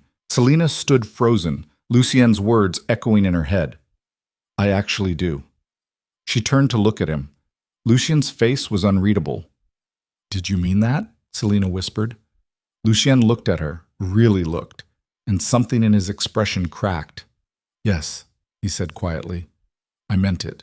Selina's breath caught. She closed the distance between them and kissed him, hard, desperate, pouring everything she couldn't say into that single moment. When they pulled apart, both breathing hard, Lucien rested his forehead against hers. This isn't over, he said. Preston's not going to stop. I know, Selina whispered, and things are going to get worse before they get better. I know. Lucien's hands framed her face. But I'm not letting you go, no matter what happens next. Selina's throat tightened. Good, she whispered, because I'm not going anywhere. And in that moment, standing in the cold darkness outside the Moretti estate, Selina realized something profound. She'd finally stopped running. She'd finally stopped apologizing for existing. She'd finally stopped trying to be small enough to fit into someone else's idea of who she should be. For the first time in her life, she was exactly where she wanted to be, with exactly who she wanted to be with. And she wasn't going to let anyone, not Preston, not his family, not the entire world, take that away from her, no matter what it cost. 43 minutes later, Gia returned with a leather briefcase that looked like it had survived a war. This is everything, she said, dropping it on the table. Antonio's private files, the ones he kept locked in the vault behind his desk. Selina opened it with shaking hands. Inside were folders, USB drives, handwritten notes, and photographs that spanned decades. She pulled out the first folder and started reading. Within 5 minutes, her stomach turned. Within 10, she understood exactly what Antonio Moretti had done, and it was so much worse than she'd imagined. Oh my God, Selina whispered. Gia leaned over her shoulder. What is it? Selina pulled out a photograph. It showed her father, Victor Vale, standing beside a younger Antonio Moretti. But there was someone else in the picture. A teenage boy with dark hair and familiar eyes. Lucien. He couldn't have been more than 16. When was this taken? Selina asked. Gia checked the date stamp on the back. 20 years ago. Selina's hands trembled as she flipped through more photographs. Victor and Antonio. Victor and Lucien. Victor teaching a young Lucien how to shoot, how to fight, how to survive. My father didn't just work for the Morettis, Selina said slowly. He trained Lucien. That's not all. Gia pulled out another document. Look at this. It was a legal guardianship agreement, dated 3 months after Victor's death. The document named Antonio Moretti as Selina's legal guardian in the event that her mother became incapacitated or died. What the hell? Selina breathed. Antonio was supposed to take care of you if something happened to your mother, Gia said. But he never told you, never told Rebecca. He just watched from a distance. Selina's vision blurred. Why would my father agree to this? Keep reading. Selina found a letter tucked into the back of the folder, handwritten. From Victor to Antonio. Antonio, if you're reading this, I'm gone, and I need you to promise me something. Take care of Selina, not with money, not with your name. Just keep her safe, watch over her. Make sure she has a chance at a real life, not this one. I know what we do. I know what we are. And I don't want that for her. I want her to be normal, happy, free. But if she ever needs you, really needs you, I'm trusting you to step in. She's everything good in this world. Don't let it destroy her. Victor Selina's eyes burned. She set the letter down carefully, like it might disintegrate. He loved you, Gia said quietly, and Antonio used that. Selina's voice cracked. He used my father's love to justify manipulating my entire life. She kept digging through the files, and then she found it. A folder labeled Project Hale, Final Phase. Inside were detailed plans, timelines, strategies, and a list of names: Preston Hale, James Whitmore, and Selena Vale. The document outlined everything: how Antonio had monitored Preston for years, waiting for him to make a mistake; how he'd ensured Selena was working at the diner where Preston frequented; how he'd leaked information about the bet to Lucien at precisely the right moment.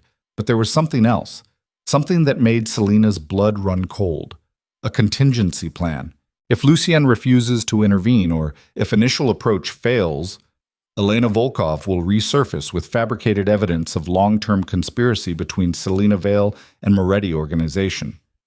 This will force Lucien to choose between protecting Selena, confirming relationship and creating grounds for retaliation against Hales, or abandoning her, creating public sympathy and alternative avenue for asset acquisition. Selena read it 3 times before the words actually sank in. "Elena," she whispered. "She was part of it. From the beginning." Gia grabbed the document. Her face went white. "No, that's not possible. Elena disappeared. She was working with Antonio the whole time," Selena said. "Even after the engagement ended, even after she supposedly vanished. She's been waiting for the right moment to come back and finish what he started." "But the letter from Antonio, the one Elena gave Lucien, was real," Selena said. "But it wasn't the whole truth. Antonio did send Elena to spy on Lucien. He did orchestrate the engagement. But Elena never stopped working for him. She stayed in the shadows, waiting. And when Antonio died, she saw her chance." Gia sank into a chair. "To do what?" Selena pulled out the final page of the contingency plan. It was a transfer agreement, dated 2 weeks ago, after Antonio's death. The document transferred controlling interest of the Moretti organization to Elena Volkov in the event that Lucien became compromised, incapacitated, or otherwise unable to fulfill his duties. "She's taking over," Selena said. "That's what this whole thing has been about. Elena doesn't want revenge. She wants the empire. And she needed Lucien broken to get it," Gia finished. "If she can prove he's compromised, emotionally unstable, making bad decisions, trusting the wrong people, she can trigger this clause and take control." Selena's mind raced. The phone call this morning, the meeting at the cafe, the story about to break in the news. It's all designed to destroy Lucien's credibility. "And you're the weapon she's using to do it," Gia said. "If Lucien chooses you, he looks weak, a mob boss who fell for a woman planted by his enemies. If he rejects you, he looks paranoid and unstable, someone who can't trust anyone. Either way, Elena wins." Gia stood, already pulling out her phone. "We need to tell Lucien, right now." "Wait," Selena grabbed her arm. "If we tell him, he'll go after Elena. And if he does that while he's this emotional, this angry, he'll make mistakes. He'll give her exactly what she needs to prove he's unfit."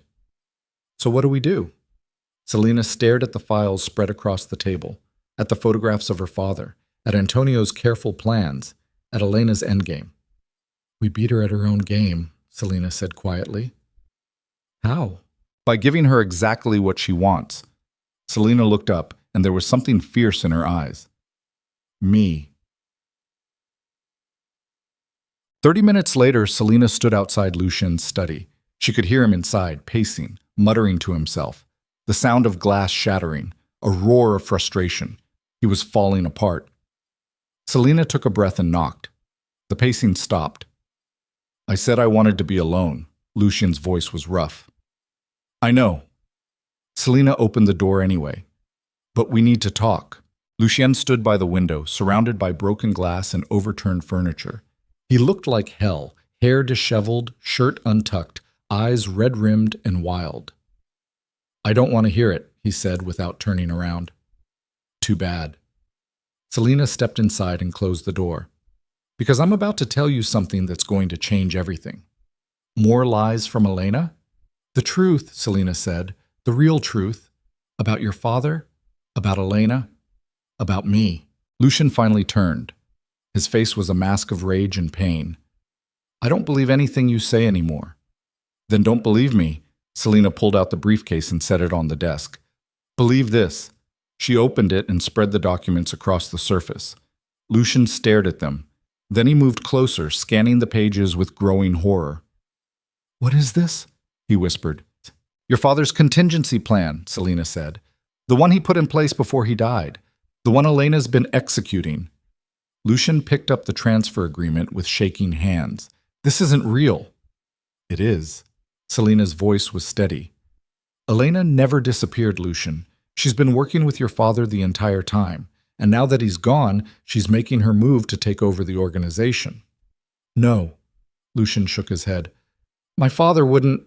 "He would." Selena pulled out the photograph of Victor, Antonio, and teenage Lucien. "My father trusted yours, and your father used that trust to manipulate both of us for 20 years. Lucian stared at the photograph. His jaw worked. "He trained me. Victor trained me. I know. I thought it was because my father wanted me to learn from the best. I thought—" His voice cracked. "It was all a setup, even then." "Yes."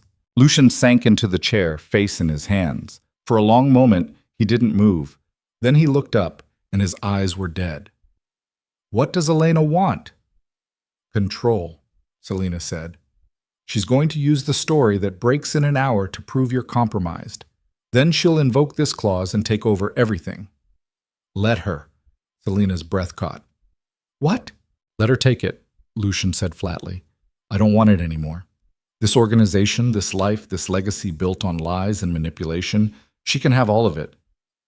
"Lucien, I'm done." He stood, moving toward the door. "I'm done fighting, done playing games, done being a weapon for dead men." "Where are you going?" "Away." Lucien didn't look back. "Somewhere far from here, somewhere clean." "And what about me?" Selena's voice cracked. Lucien stopped in the doorway. His shoulders tensed. "You're free to go, back to your mother, back to your old life, anywhere you want." "That's it?" Selena felt tears burning. "After everything?" "After everything, I don't know what's real anymore," Lucien said quietly. "I don't know if what I feel for you is genuine or just another manipulation my father planted in my head. I don't know if you're here because you want to be or because Antonio set you up to be. I don't know anything." "So you're running." "I'm surviving." Lucien finally turned to face her. "And so should you." He left. Selena stood alone in the destroyed study, surrounded by the evidence of Antonio's schemes, and felt something inside her shatter. She'd thought if she found the truth, it would fix everything, but the truth had only made things worse. Because now Lucien knew he'd been manipulated his entire life. And he couldn't trust anything, including his own heart. Selena's phone buzzed. A text from Elena. "Time's up, Selena. The story breaks in 15 minutes. I suggest you decide where you want to be when it does. Because standing with Lucien won't save you. Nothing will." Selena stared at the message. Then she made a decision. The press conference was held in a hotel ballroom downtown, packed with reporters, cameras, and the hungry buzz of people who smelled blood in the water. Elena stood at the podium, elegant and composed, flanked by lawyers and assistants. "Thank you all for coming on such short notice," Elena said. "I'm here to address the allegations against Lucien Moretti and to present evidence of a conspiracy that has been operating for over 20 years. The room fell silent. Elena pulled out a folder. These documents prove that Selena Vale has been working with the Moretti organization since she was a child. That her relationship with Preston Hale was orchestrated to destroy the Hale family and consolidate Moretti power. She held up the photographs. The bank transfers. The guardianship agreement. "Selena Vale is not a victim," Elena said. "She's an accomplice. And Lucien Moretti is either complicit in this conspiracy or too compromised to lead the organization he inherited." The reporters erupted with questions. Elena raised a hand for silence. "I am formally invoking my right, as outlined in Antonio Moretti's final directives, to assume control of the Moretti organization until such time as Lucien can prove his fitness to lead." More chaos. More questions. And then, from the back of the room, a voice cut through the noise. "That's an interesting story." Everyone turned. Selena stood in the doorway, dressed in a simple black dress, hair pulled back, looking calm despite the storm raging inside her. "Selena Vale," Elena said, a flicker of surprise crossing her face. How kind of you to join us. I wouldn't miss it. Selena walked down the aisle between the reporters, every eye following her. Especially since you've been telling lies about me for the last hour. These are documented facts. Documented manipulations, Selena corrected. She reached the podium and turned to face the cameras. My name is Selena Vale, and yes, I was connected to the Moretti family through my father, but I didn't know that until 2 weeks ago. She pulled out her own folder. What Elena isn't telling you is that she's been working with Antonio Moretti for over a decade, that she never actually disappeared, that this entire situation, from Preston's bet to my relationship with Lucien, was orchestrated by Antonio as part of a plan to destroy the Hale family and transfer power to Elena after his death. Elena's composure cracked. That's a lie. Is it? Selena held up the contingency plan. Because I have Antonio's files, the real ones, not the edited version you've been showing people. She handed copies to the nearest reporters. In here you'll find evidence that Elena Volkov has been Antonio Moretti's partner for years, that she helped him orchestrate the scheme that destroyed the Hales, and that she's now trying to steal control of the Moretti organization by framing both Lucien and me as criminals. The room exploded. Reporters shouted questions. Cameras flashed. Elena's lawyers huddled, whispering frantically. Elena stared at Selena with cold fury. You have no idea what you've just done. I know exactly what I've done, Selena said. I've exposed you. You've signed your own death warrant, Elena hissed. You think releasing those files protects you? All you've done is paint a target on your back. The families that Antonio betrayed, the people he destroyed, they're all going to come for you now. And Lucien can't protect you. He's broken. Maybe, Selena said, but I'd rather die standing up than live on my knees. Elena's expression turned predatory. We'll see how long that lasts. She walked out, lawyers scrambling to follow.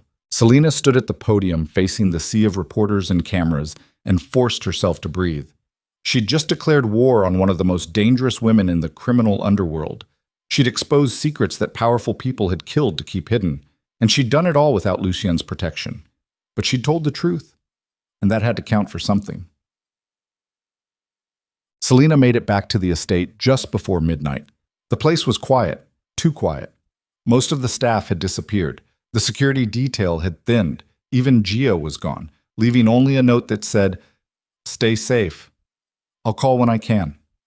Selena walked through the empty halls, exhaustion pulling at every step. She found Lucien in the garden, sitting on a stone bench beneath the stars.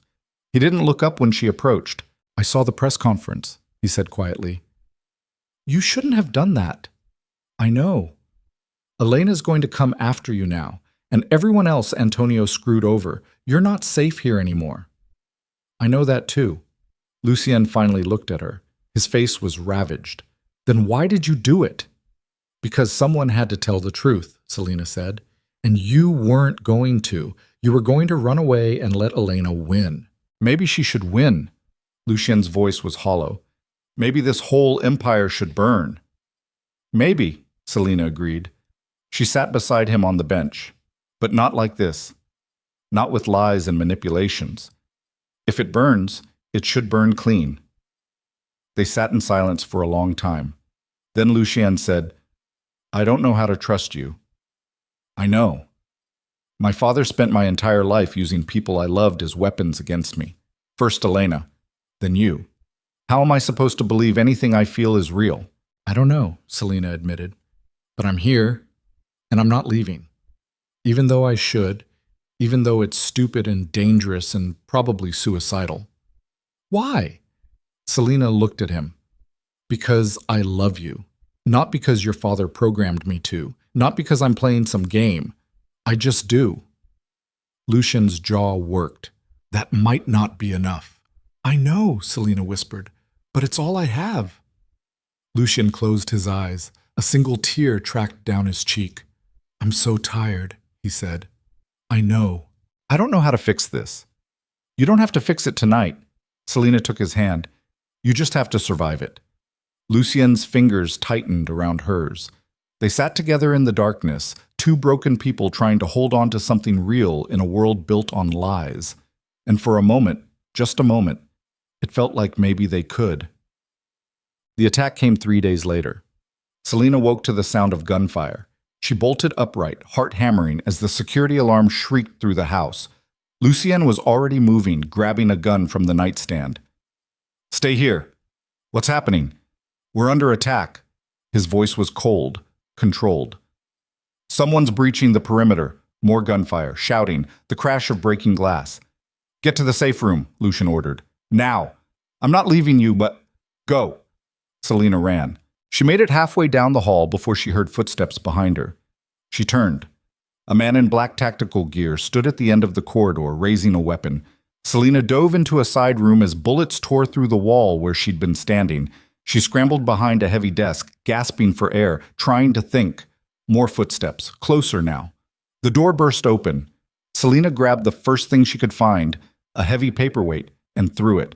It hit the man's visor, cracking it. He stumbled. Selina ran past him, into the hallway, down the stairs. The main floor was chaos, security personnel fighting with intruders, smoke and blood and the sharp smell of gunpowder. She saw Lucien across the foyer, fighting hand-to-hand with two attackers. He moved like violence itself, brutal, efficient, unstoppable. "Selina!" Gia appeared from nowhere, grabbing her arm. "This way!" They ran toward the back of the house, bullets whining past their heads. They burst through a side door into the gardens and stopped. Elena stood in the moonlight, flanked by a dozen armed men. "Hello, Selina," Elena said calmly. "I did warn you."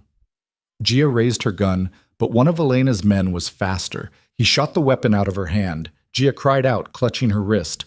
"Don't," Elena said. "This doesn't have to get messier than it already is." "What do you want?" Selina demanded. "Simple." Elena smiled. "You're going to come with me, quietly. And in exchange, I'll call off the attack. Lucien and his sister get to live. And if I refuse, then everyone in this house dies tonight." Elena's voice was ice. Starting with Gia. One of her men pressed a gun to Gia's head. Selina's blood went cold. "Selina, don't," Gia said. "Don't do this." But Selina was already moving forward. "Let her go." "Selina, let her go," Selina repeated. "I'll come with you. Just let her go." Elena nodded. The man released Gia, who stumbled backward. "Run," Selina told her. "Find Lucien. Tell him—" Her voice cracked. "Tell him I'm sorry." "Selina, no." But Elena's men were already grabbing her, zip-tying her wrists, dragging her toward a waiting vehicle. The last thing Selina saw before they threw her into the back of the van was Gia's horrified face. Then the doors slammed shut, and everything went dark. Chachit. When Selina came to, she was in a concrete room with no windows. Her head throbbed. Her wrists were bound behind her back to a metal chair. The air was cold and damp. A door opened. Elena walked in, followed by a man Selina didn't recognize, older, gray-haired, with cold eyes and a surgical scar running down his neck. "Selina Vale," the man said in accented English. "I've been wanting to meet you." "Who are you?" "Konstantin Volkov." He smiled. "Elena's father." Selina's stomach dropped. "I understand you've been causing problems for my daughter," Konstantin continued. "Exposing secrets, making accusations." I told the truth. "The truth is subjective." Konstantin circled her slowly. "Antonio Moretti was my business partner for 30 years. We built an empire together, and then he betrayed me." "He used your daughter," Selina said. "He used everyone." Konstantin stopped in front of her. "Including you. Including his own son. But Antonio's dead now, and his debts have come due. What do you want from me?" "Leverage," Konstantin said simply. "Lucien Moretti still controls assets I need, and he's proven difficult to negotiate with. But he'll negotiate for you."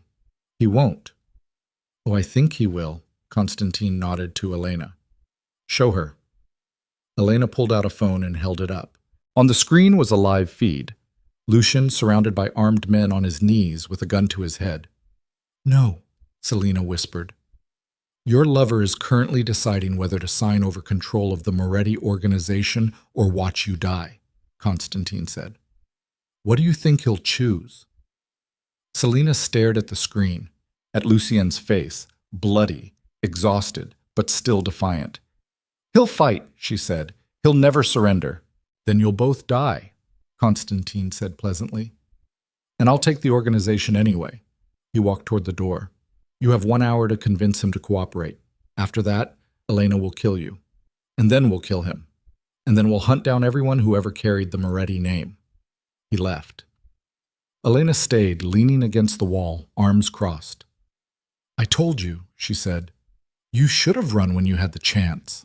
Why are you doing this? Selena asked. Antonio's dead. You won. Why do you need to destroy Lucien too? Because he destroyed me first. Elena's voice was quiet, bitter.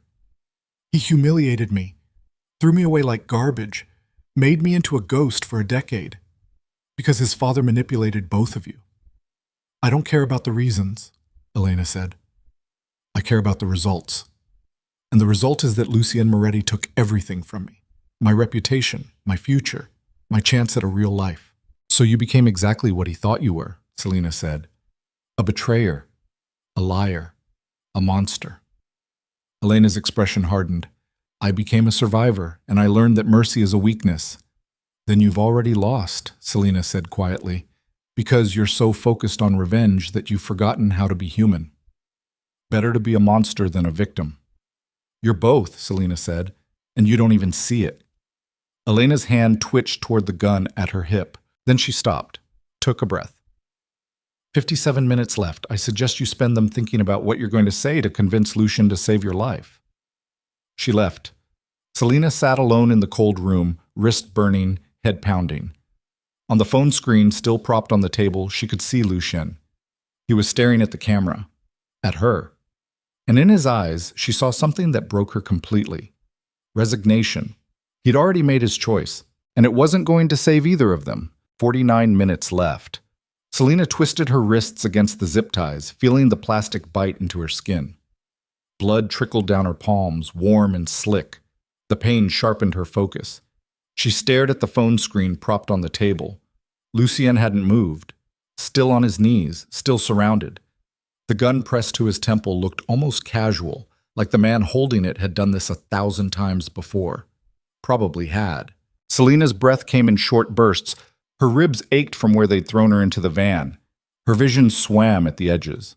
But her mind was clear. She'd spent her entire life being small, being careful, being whatever other people needed her to be so they wouldn't hurt her.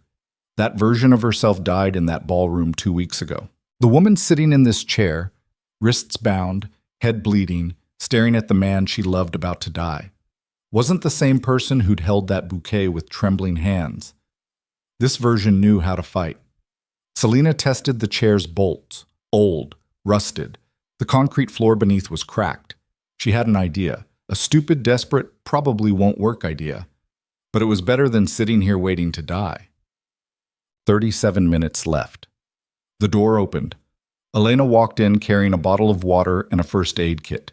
She set both on the table without a word. Thirsty? Elena asked. Go to hell.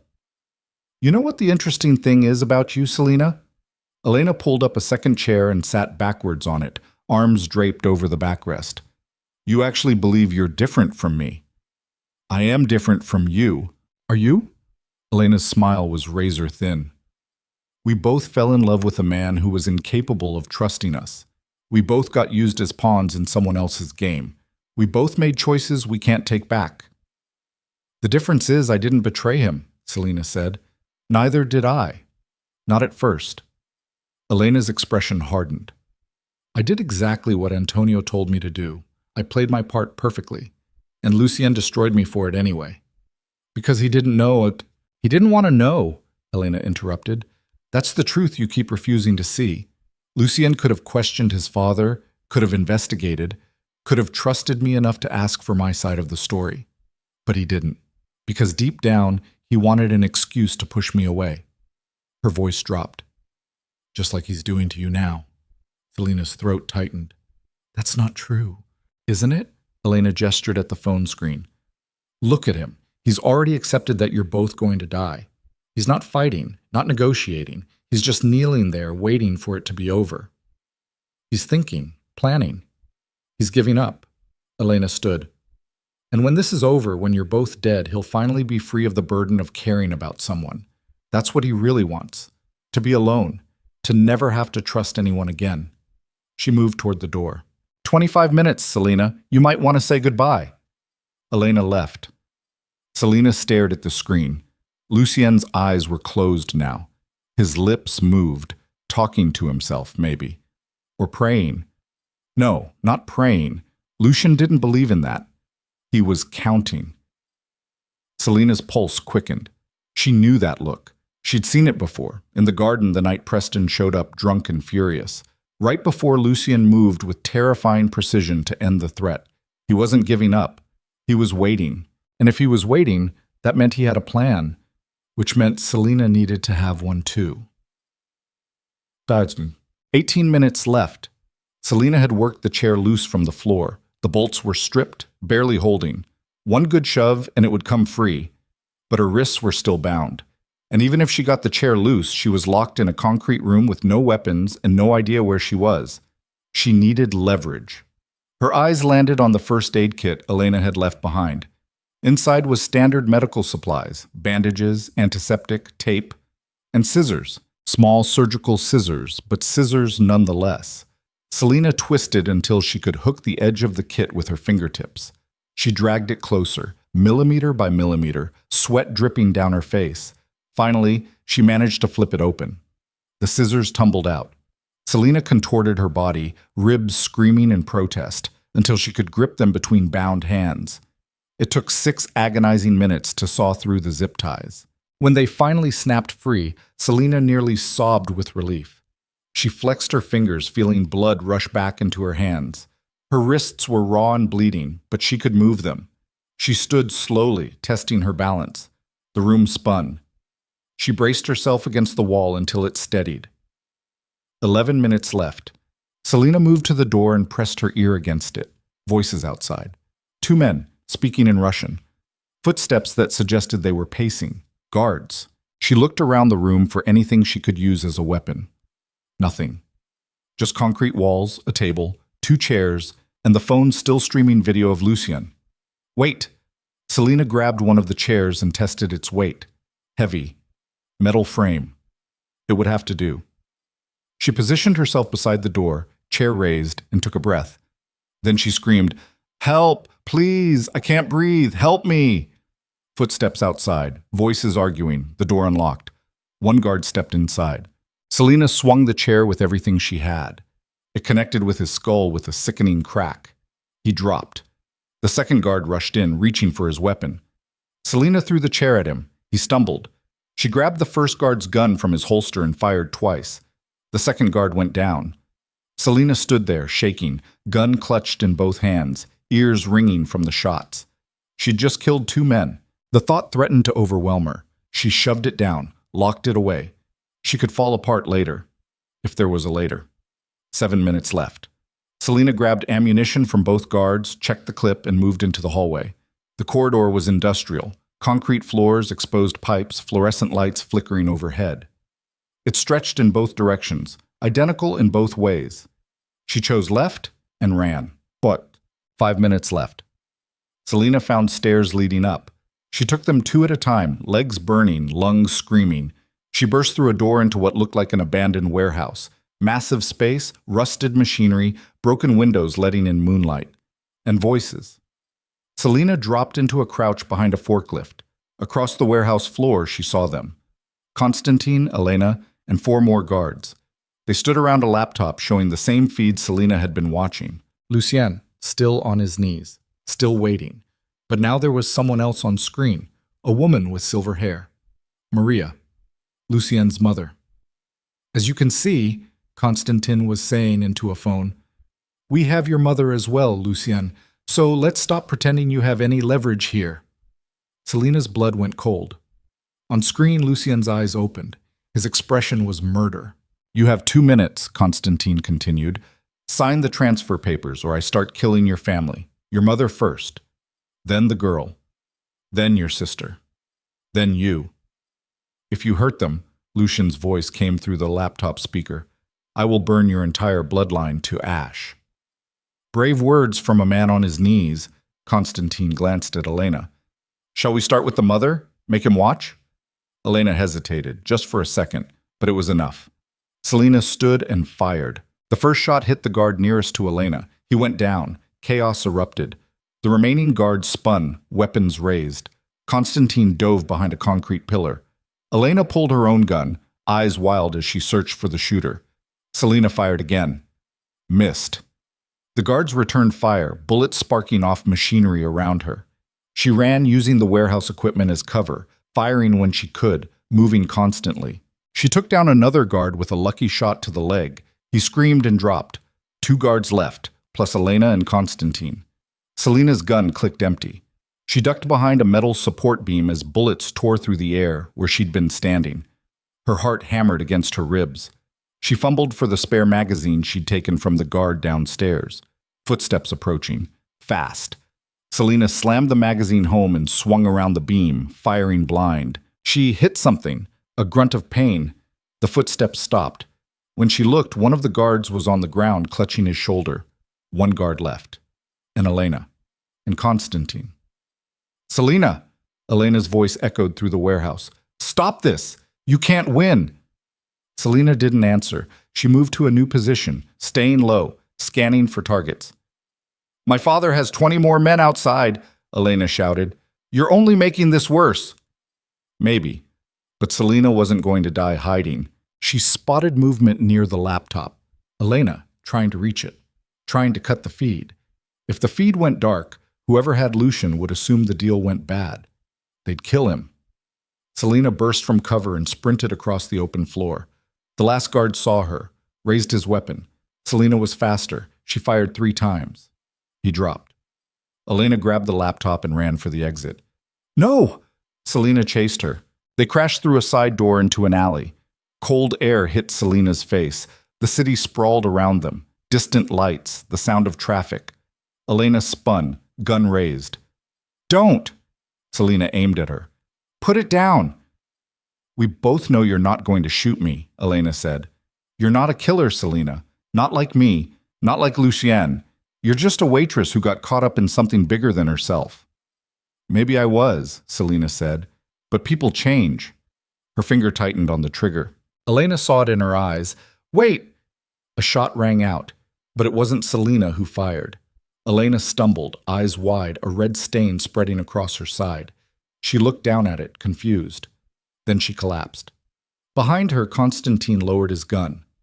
Loose ends, he said simply. Then he aimed at Selena. She dove sideways as he fired. The bullet grazed her shoulder, white-hot pain exploding through her arm. Selena hit the ground hard, her gun skittering away. Constantine walked toward her, unhurried. You've been quite the nuisance, Miss Vale. But this ends now. Selena scrambled backward, shoulder screaming. Constantine raised the gun. A black SUV came out of nowhere, tires screeching. It slammed into Constantine, sending him flying. He hit the pavement with a sickening crunch and didn't move. The SUV stopped. The passenger door flew open. Get in, Gia screamed. Selena didn't hesitate. She grabbed her gun, stumbled to her feet, and threw herself into the vehicle. Gia hit the gas before Selena even got the door closed. They tore through the alley, onto the street, into traffic. Are you insane? Gia demanded, taking a corner so fast the SUV went up on 2 wheels. You just attacked a warehouse full of armed men with 1 gun. Where's Lucian? Selena gasped. Industrial District, East Side. We're 3 minutes out. And your mother? Safe? That video was old footage. They never actually had her. Gia glanced at Selena's bleeding shoulder. You need a hospital. I need Lucien. Selena pressed her hand to the wound, trying to slow the bleeding. How did you find me? Tracker in your phone. Lucien activated it before they took you. Gia ran a red light, horn blaring.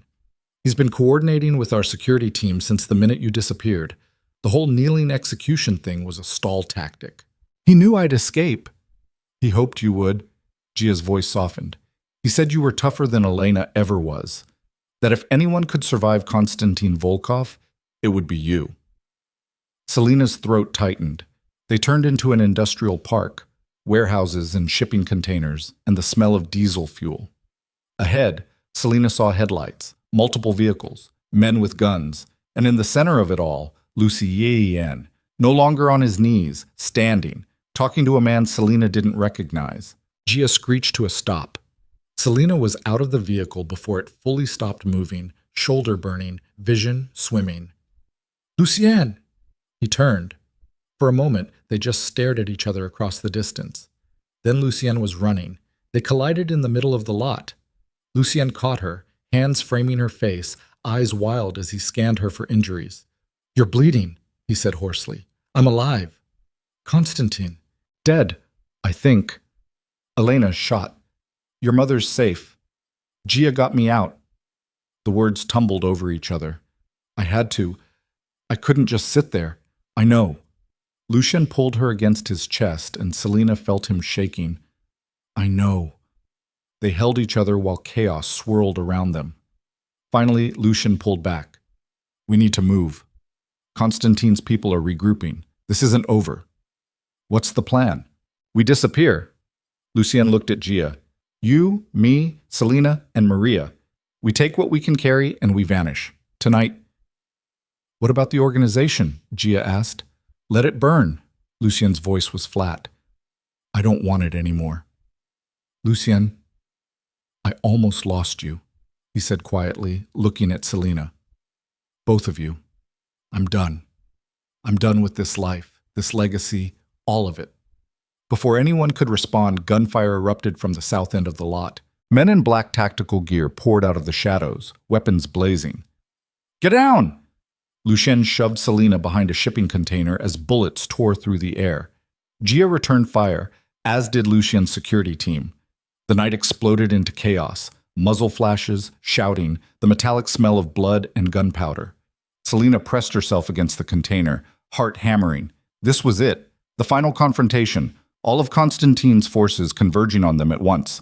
They were outnumbered 3-1. Lucien dropped beside her, reloading with practiced efficiency. "Stay here." "Where are you going?" "To end this." He met her eyes. "If I don't make it, don't." "If I don't make it," Lucien repeated firmly, "Gia knows where to take you. Money, new identities, everything you need to disappear." "I'm not leaving you." "Selena, no." She grabbed his shirt. "We survive this together or we don't survive at all." Lucien stared at her. Then slowly, he nodded. "Together," he said. He handed her a gun. "Stay close. Stay low. And for the love of God, don't do anything stupid." "Too late for that." Lucien almost smiled. They moved as one, weaving through the shipping containers, taking out targets as they appeared. Selena's shoulder screamed with every shot, but she pushed through the pain. Gia covered their flank, taking down 3 men with cold precision. They made it to the center of the lot, where Lucien's SUV was parked. Maria was inside, safe behind bulletproof glass. "We need to get her out of here," Gia shouted over the gunfire. "Working on it." Lucien fired twice. 2 bodies dropped, but more kept coming. Wave after wave. Constantine must have called in every favor he had, every soldier in his organization. They were trying to wipe out the Morettis completely. Selena's gun clicked empty. She ducked behind the SUV to reload, hands shaking. That's when she saw him. A man she recognized from the warehouse, one of Constantine's lieutenants. He was circling wide, trying to flank them. And he had a grenade. "Lucien!" But her warning came too late. The lieutenant threw it. The grenade arced through the air in slow motion, landing near Gia's position. "No!" Lucien dove. He grabbed Gia and threw her clear just as the grenade detonated. The explosion was deafening, fire and smoke and shrapnel tearing through the air. Selena screamed Lucien's name, but she couldn't hear her own voice. When the smoke cleared, Lucien was on the ground, not moving. Blood pooled beneath him. Gia was crawling toward him, face streaked with dirt and tears. And the gunfire had stopped. Constantine's forces stood in a semicircle, weapons raised, waiting. From the shadows, a figure emerged. Not Constantine. He was dead, but someone else. Someone who moved with the same cold authority. A woman, mid-40s, sharp-eyed, brutal. "Irina Volkov," Gia whispered. "Constantine's sister." Irina surveyed the scene with dead eyes. "You killed my brother, my niece, half my men." "They attacked us," Selena said, moving to kneel beside Lucien. He was breathing, but barely. Shrapnel in his side. Blood everywhere. It doesn't matter who started it, Irina said. It matters who ends it. She raised her hand, every weapon in the lot aimed at them. Any last words? Selena looked at Lucien, at Gia, at Maria in the SUV. This was it, the end. They'd fought so hard, survived so much, and it still wasn't enough. Selena closed her eyes, waiting for the shots. The sound of helicopter rotors filled the air. Everyone looked up. 3 choppers appeared from the darkness, spotlights blazing, military grade. A voice boomed through a loudspeaker. Federal Bureau of Investigation, drop your weapons. You are surrounded. Chaos erupted again. Constantine's forces scattered. Some dropped their guns and ran. Others returned fire at the helicopters. Federal agents rappelled down tactical gear, moving with lethal efficiency. In the confusion, Selena grabbed Lucien under the arms. Help me! Gia took his other side. Together, they dragged him toward the SUV. Maria threw open the door. Get him inside! They hauled Lucien into the back seat. Maria pressed her hands to his wound, trying to stop the bleeding. Drive, Gia shouted. The SUV roared to life. They tore out of the lot, bullets sparking off the armored exterior. Federal agents and Volkov soldiers locked in battle behind them. Selena looked back through the rear window.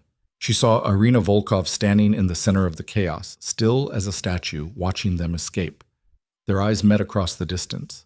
It wasn't over. Irina's expression promised that. But they were alive. For now. They made it to a safe house on the outskirts of the city, a nondescript building Lucien had set up years ago for emergencies exactly like this. Gia pulled the SUV into the underground garage. They carried Lucien inside, laying him on a table while Maria worked to remove the shrapnel. I need supplies, Maria said. Medical kit, antiseptic, thread. Selena and Gia scrambled to gather everything. For the next 2 hours, Maria worked with steady hands, removing fragments of metal from her son's side, stitching him closed, fighting to keep him alive. Selena stood against the wall, watching, covered in blood. Lucien's, her own. She didn't know anymore. Her shoulder throbbed. Her hands shook. Her mind kept replaying the explosion, the gunfire, Irina's cold eyes promising death. Finally, Maria stepped back. He'll live, but he needs rest, real medical care. We can't go to a hospital, Gia said. Federal agents are looking for us. So are the Volkovs. Then we run, Maria said. Tonight, as far as we can get. She looked at Selena. You should go too, separately. This family has already cost you enough. No, Selena said. Selena? I said no. Selena moved to the table where Lucien lay, pale and unconscious. I'm not leaving him. I'm not running. Not anymore. You'll die if you stay, Maria said quietly. Maybe. Selena took Lucien's hand, his skin cold. But I'll die anyway if I leave. Just slower, emptier. She looked at Maria. Your husband spent 20 years manipulating everyone around him, using people like chess pieces, and it destroyed your family, drove Lucien to the edge, almost killed all of us. I know, but you're doing the same thing right now, Selena continued, telling me to leave, to run, to save myself. You're making choices for me instead of letting me choose. Maria's eyes filled with tears. I'm trying to protect you. I don't need protection, Selena said. I need a chance, a real chance, with Lucien, with this family, whatever that looks like. She squeezed Lucien's hand. I know the odds, I know the risks, I know the Volkovs will come for us again. I know the feds want to bring down the organization. I know it's going to be ugly and dangerous and maybe impossible. Her voice strengthened. But I'm choosing this. I'm choosing him. And nobody, not you, not Elena, not the entire criminal underworld, gets to take that choice away from me. The room was silent. Then Gia said, She's right. Maria looked at her daughter. Gia. She's right, Mom. Gia moved to stand beside Selena. We've been running from the truth for too long, hiding from what Dad did, pretending we could fix it by controlling everyone around us. But it doesn't work like that. She glanced at Lucien. He needs to make his own choices too, and if he chooses Selena, if he chooses to walk away from all of this, we support him. Maria's face crumpled. I just want my children safe. We know, Selena said gently, but safe isn't the same as alive. Maria wiped her eyes. You're very brave. Or very foolish. Both, Selina said. Definitely both. Maria almost smiled. Then Lucien stirred. Everyone moved closer as his eyes fluttered open. He looked around, disoriented, until his gaze landed on Selina. You're still here, he said hoarsely. Where else would I be? Smart. Far away from me. Too late for smart. Selina touched his face. You're stuck with me. Lucian's hand came up to cover hers. The Volkovs? Our problem for tomorrow, Gia interrupted. Tonight, you rest. We need to leave. We will, Maria said, but not until you can walk without bleeding out. Lucien looked like he wanted to argue.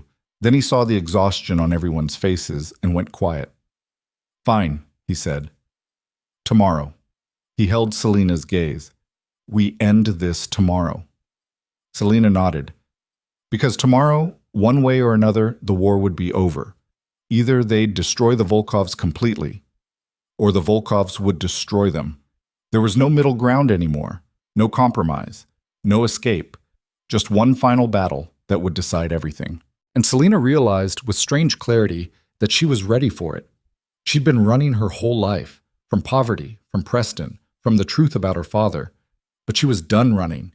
Tomorrow she'd stand and fight, beside the man she loved, for the life they might still have, if they survived.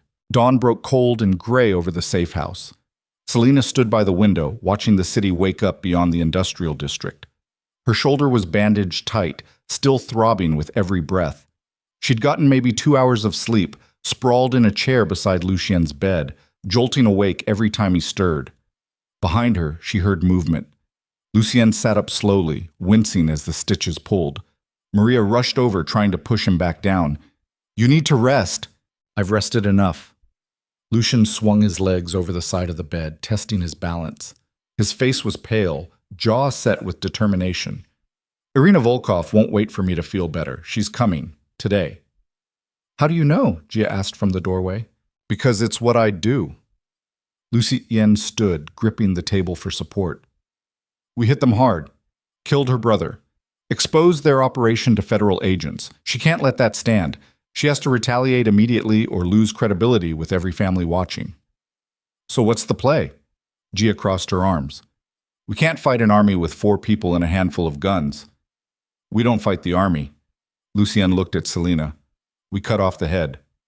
Selina turned from the window. Irina. She's at the Volkov estate outside the city.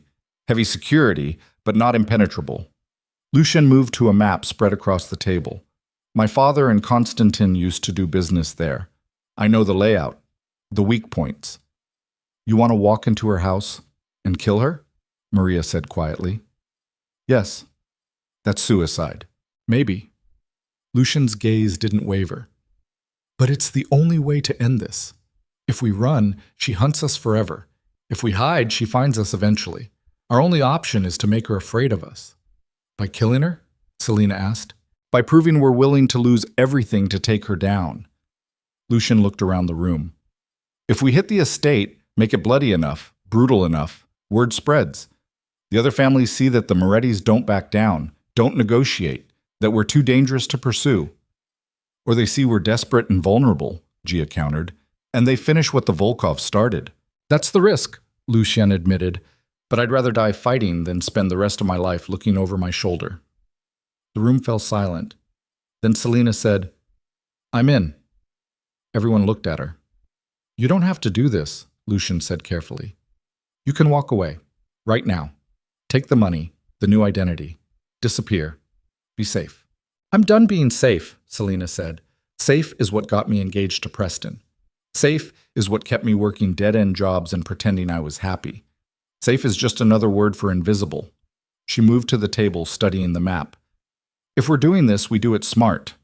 What's the timeline? Lucien stared at her for a long moment. Then he smiled, tired but real. We move at nightfall, he said. Irina will expect us to come in force during daylight, trying to overwhelm security. So we do the opposite, small team, after dark. We slip in, find her, and end it before anyone realizes we're there. And if we can't slip in, Gia asked. Then we make a lot of noise, Lucien said grimly, "and hope we take enough of them down before they take us." Mocking. They spent the day preparing.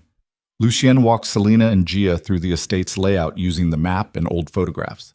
The main house was a fortress, stone walls, cameras, armed patrols. But there was a service entrance used by kitchen staff, less guarded, accessible through a drainage tunnel that ran beneath the property. "We go in through this tunnel," Lucien explained. "Come up inside the house. Irina will be in the study on the second floor. That's where Constantine always conducted business." "What about security inside?" Selena asked. "At least a dozen guards, maybe more." Lucien's finger traced a path through the house. "We move fast. Stay quiet. Anyone who sees us can't be allowed to raise the alarm." "So we kill them," Selena said flatly. Lucien looked at her. "Yes." Selena nodded. She'd already crossed that line in the warehouse. Adding more blood to her hands wouldn't change what she'd become. Maria packed supplies, first aid, ammunition, protein bars, water. She moved with quiet efficiency, not looking at any of them.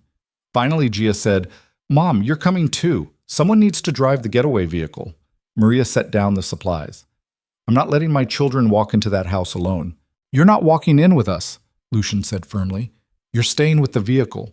If something goes wrong, if we don't come back, you drive away. You disappear. You survive." "Lucien, that's the deal." His voice was steel. "You get us there. You wait. If we make it out, you get us away. If we don't, you live. Non-negotiable." Maria's eyes filled with tears, but she nodded. They loaded weapons, checked equipment, went over the plan 3 more times until everyone had it memorized. As the sun began to set, they gathered by the SUV.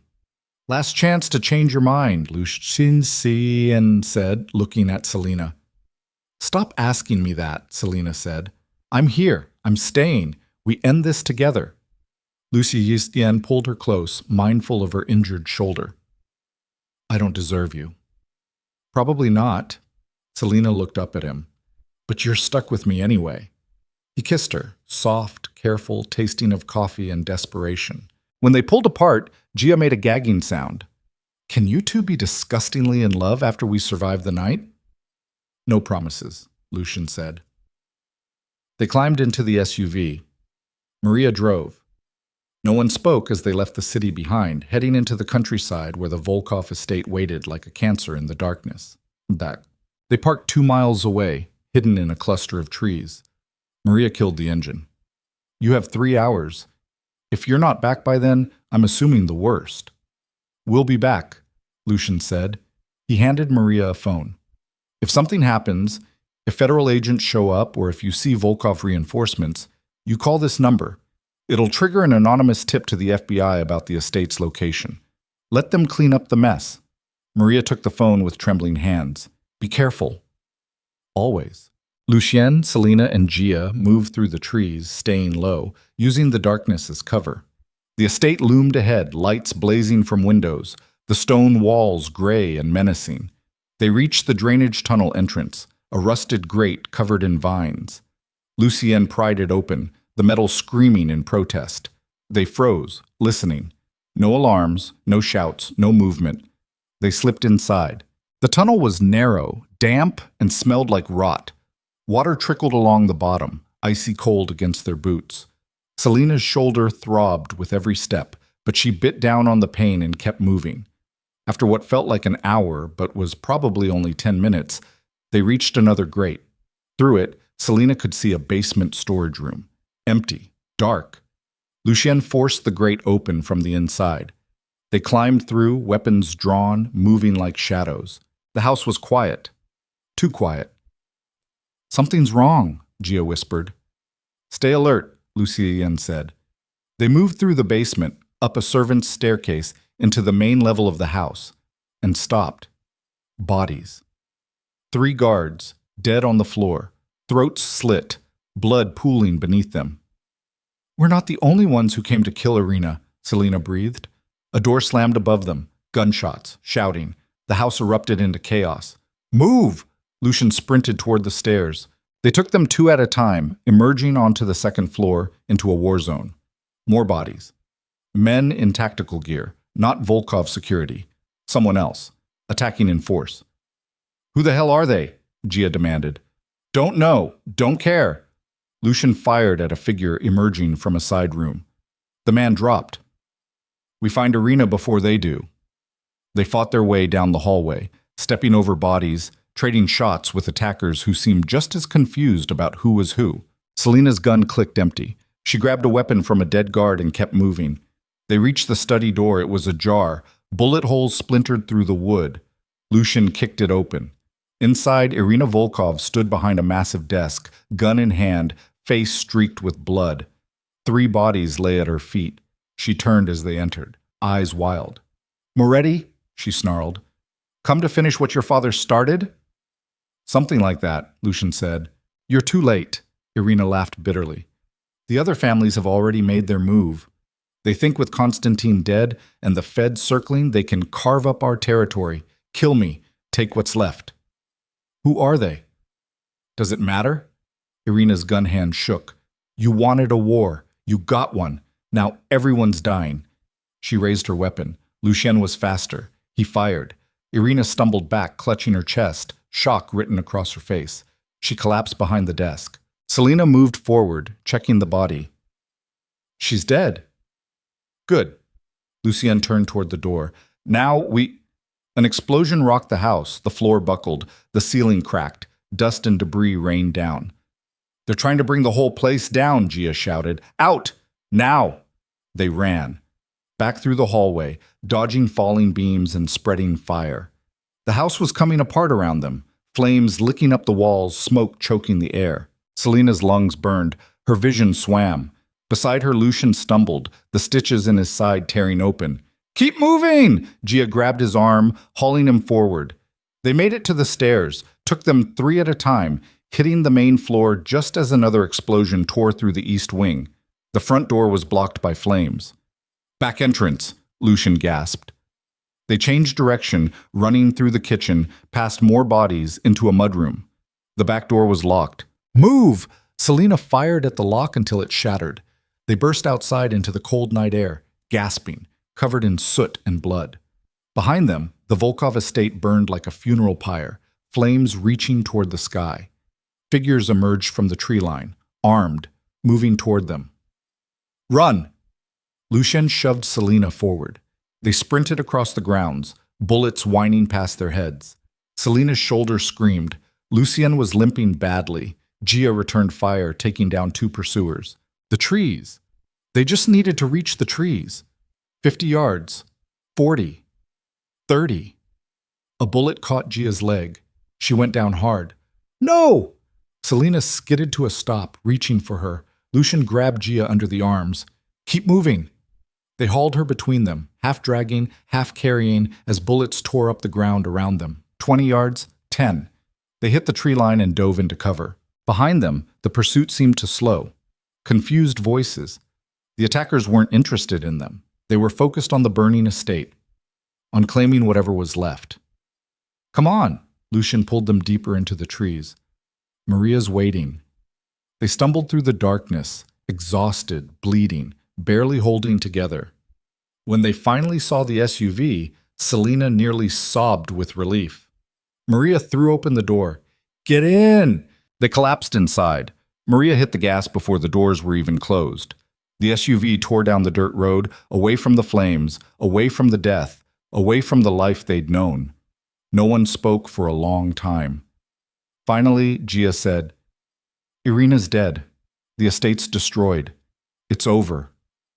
Not yet, Lucian said quietly, staring out the window. The other families will want answers, want to know if we're a threat or an opportunity. What do we tell them? Selina asked. Lucien was quiet for a long moment. Then he said, the truth, that the Moretti organization is done, that I'm out, that anyone who comes after my family will regret it, but I'm not looking for more enemies. They'll think you're weak, Gia said. Let them. Lucien looked at his sister. I'd rather be weak and alive than powerful and dead. Maria met his eyes in the rearview mirror. Your father would have been ashamed of that. I know, Lucian said, and I don't care anymore. They drove through the night, putting as many miles as possible between themselves and the burning estate. By dawn, they'd crossed 2 state lines. Maria pulled into a roadside motel. Cheap, anonymous, the kind of place that didn't ask questions. They got 2 rooms. Maria and Gia took one. Lucien and Selena took the other. Inside, Selena helped Lucien peel off his blood-soaked shirt. The stitches Maria had done so carefully were torn, the wound seeping. "You need a real doctor," Selena said. "I need sleep," Lucien countered. "And whiskey. And about 3 days without anyone trying to kill me." 2 out of 3. Selena found a first aid kit in the bathroom and set about re-cleaning his wound. "No whiskey until you're not bleeding." Lucien watched her work with dark, tired eyes. "You shouldn't be here." "Stop saying that. It's true." His hand caught hers. "You could have walked away so many times. Should have. But you stayed. Why?" Selena set down the antiseptic and looked at him. "Because walking away means admitting that Preston was right, that I'm nothing, that I don't deserve anything better than what people decide to give me." She pressed gauze to his wound, taping it carefully. "Staying with you, fighting beside you. It's not about you saving me, Lucien. It's about me saving myself, proving that I'm not the girl who stood in that hallway with flowers in her hands, waiting for someone else to decide her worth." Lucien's jaw worked. "And now? Now I know." Selena met his gaze. "I'm not that girl anymore. I'm someone who walks through fire and comes out the other side. Someone who fights back. Someone who chooses her own life instead of accepting whatever scraps other people offer." She touched his face. "You didn't rescue me from Preston. You just reminded me that I could rescue myself." Lucien pulled her closer, careful of her shoulder. "I love you." "I know." "That's it? Just I know?" Selena smiled. "What do you want me to say? That I love you too? That you're everything I never knew I needed? That I'd walk through hell 1,000 times if it meant being with you?" "Any of that would be nice." "Fine." Selena kissed him softly.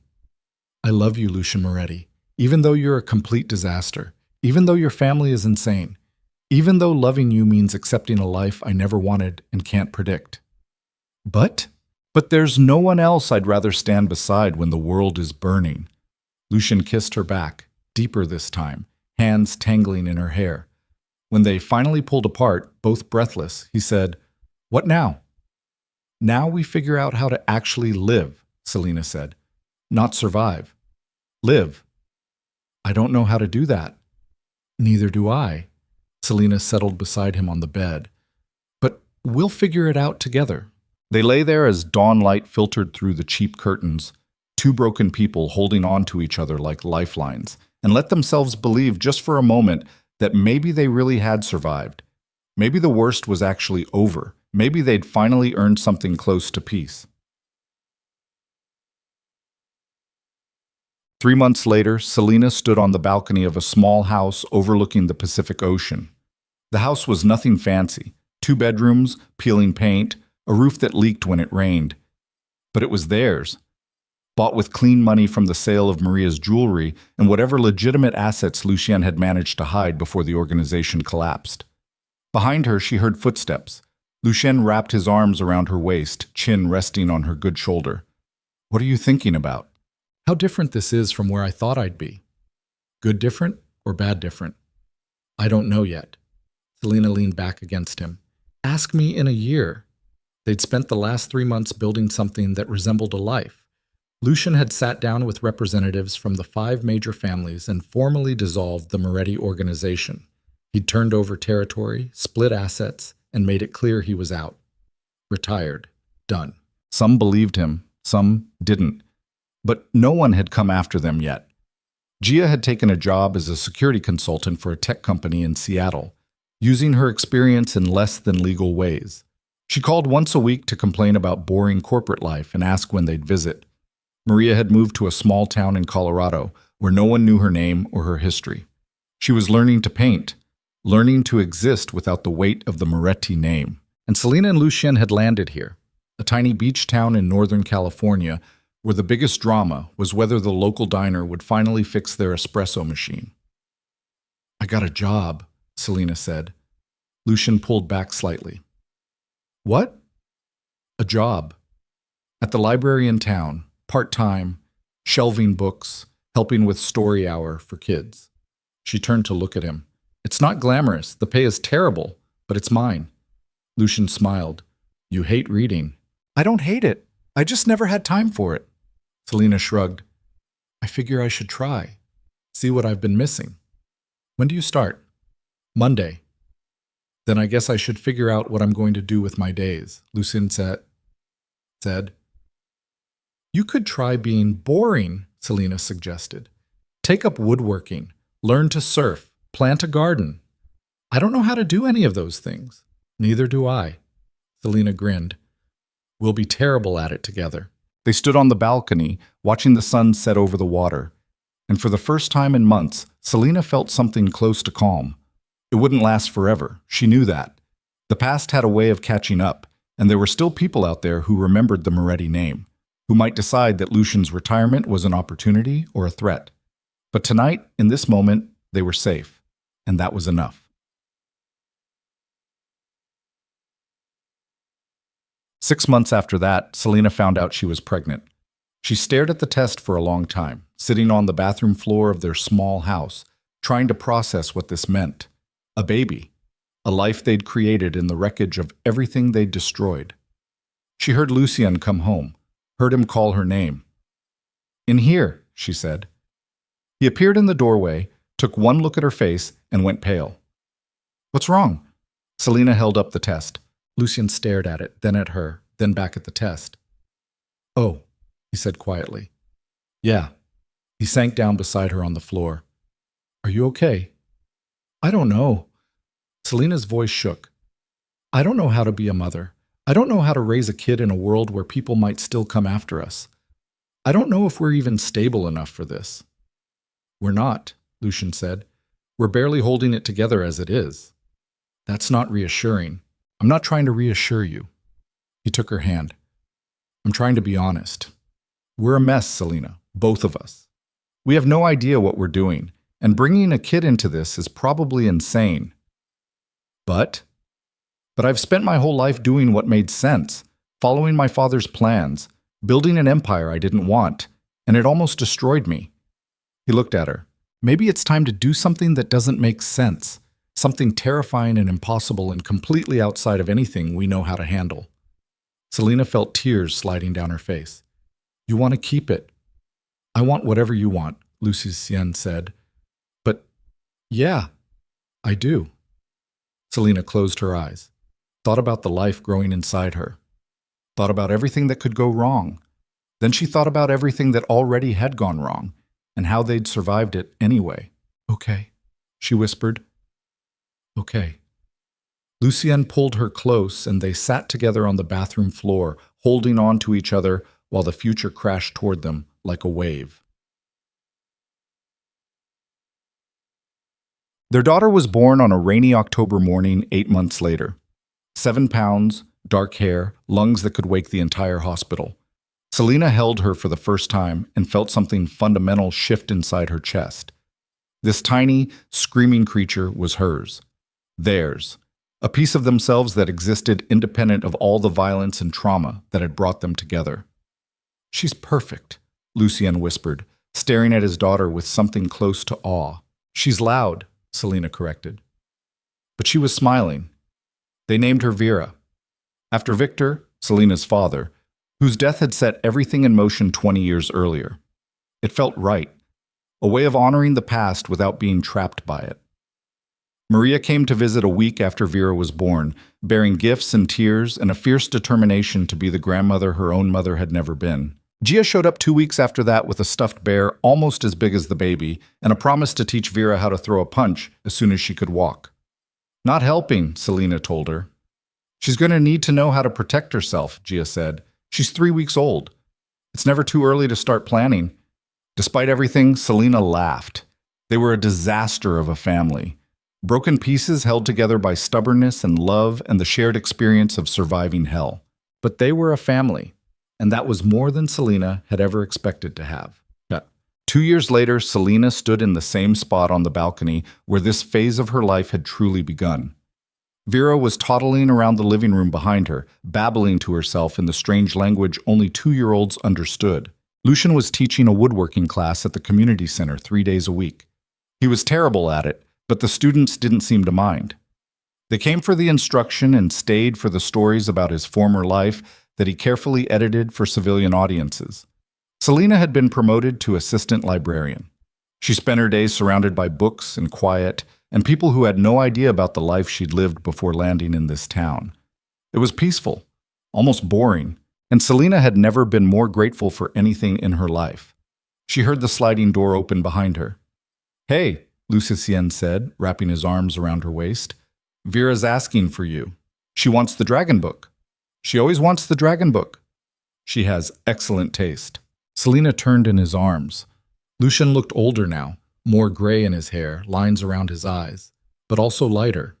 Like he'd been carrying a weight for so long he'd forgotten what it felt like to stand straight, and now he was finally remembering. "Do you ever miss it?" she asked quietly. "The power, the control, the empire." Lucian was quiet for a moment. "Sometimes," he admitted, "but then Vera laughs or you fall asleep reading on the couch, or I realize I haven't looked over my shoulder in 3 days, and I remember why we left. And I wouldn't go back for anything in the world." Selena kissed him. "Good answer." They stood together on the balcony, watching the sun set over the ocean, listening to their daughter sing to herself inside. The past would always be there. Selena knew that. The memories of Preston's betrayal, the violence of those final weeks, the people who died because of choices she and Lucian had made. But the past didn't own them anymore. They'd fought their way free, clawed their way out of the darkness, built something new from the ashes of everything they'd destroyed. And if that wasn't redemption, if that wasn't proof that people could change, could choose something better, then Selena didn't know what was. "Mama!" Vera's voice called from inside. "Dragon!" "Coming," Selena called back. She took Lucian's hand, and together they walked inside to read their daughter a story about brave heroes who fought monsters and found their way home. Because that's what they'd done. They'd fought the monsters, some external, some internal. They'd survived when they shouldn't have, and they'd found their way home, not to a place exactly, but to each other, to the family they'd built from broken pieces, to a life that was messy and imperfect and absolutely nothing like what either of them had imagined. But it was theirs. And after everything, after the lies and the manipulation and the blood and the fire, that simple truth was worth more than any empire, any revenge, any carefully constructed plan. They were alive. They were together. They were free. And that was enough. Years later, when Vera was old enough to ask questions, Selena and Lucian sat her down and told her the truth. Not all of it. She was only 10, but enough that she understood her parents weren't ordinary people with ordinary pasts. "So you were like criminals?" Vera asked, eyes wide. "Your father was," Selena said carefully. "I was just trying to survive." "That's not true," Lucian corrected. "Your mother saved us, all of us. She walked into a burning building, fought people twice her size, and refused to let the darkness win." "Because you would have done the same for me," Selena said. "Maybe."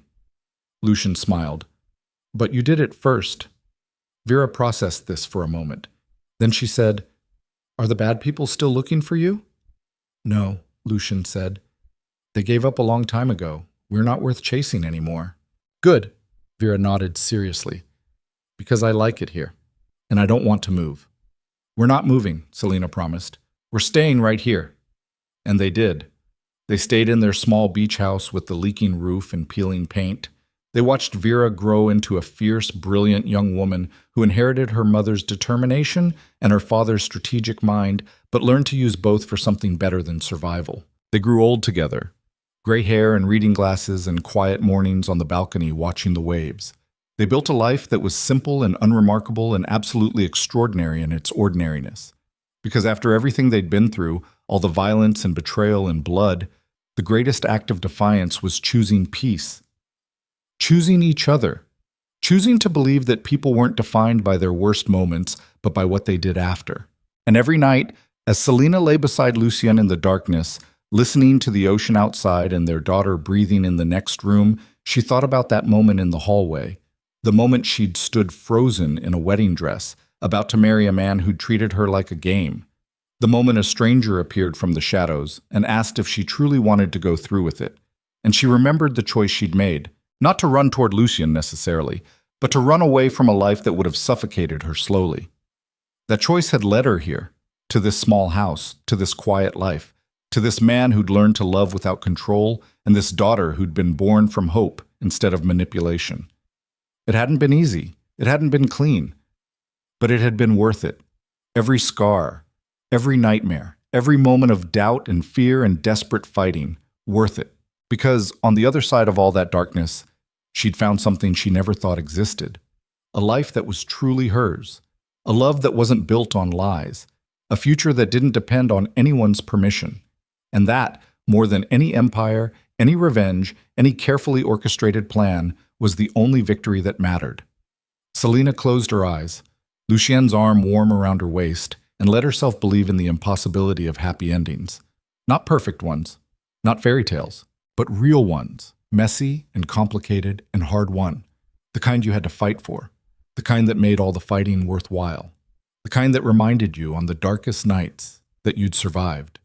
And survival, true survival, not just breathing but actually living, was its own form of grace.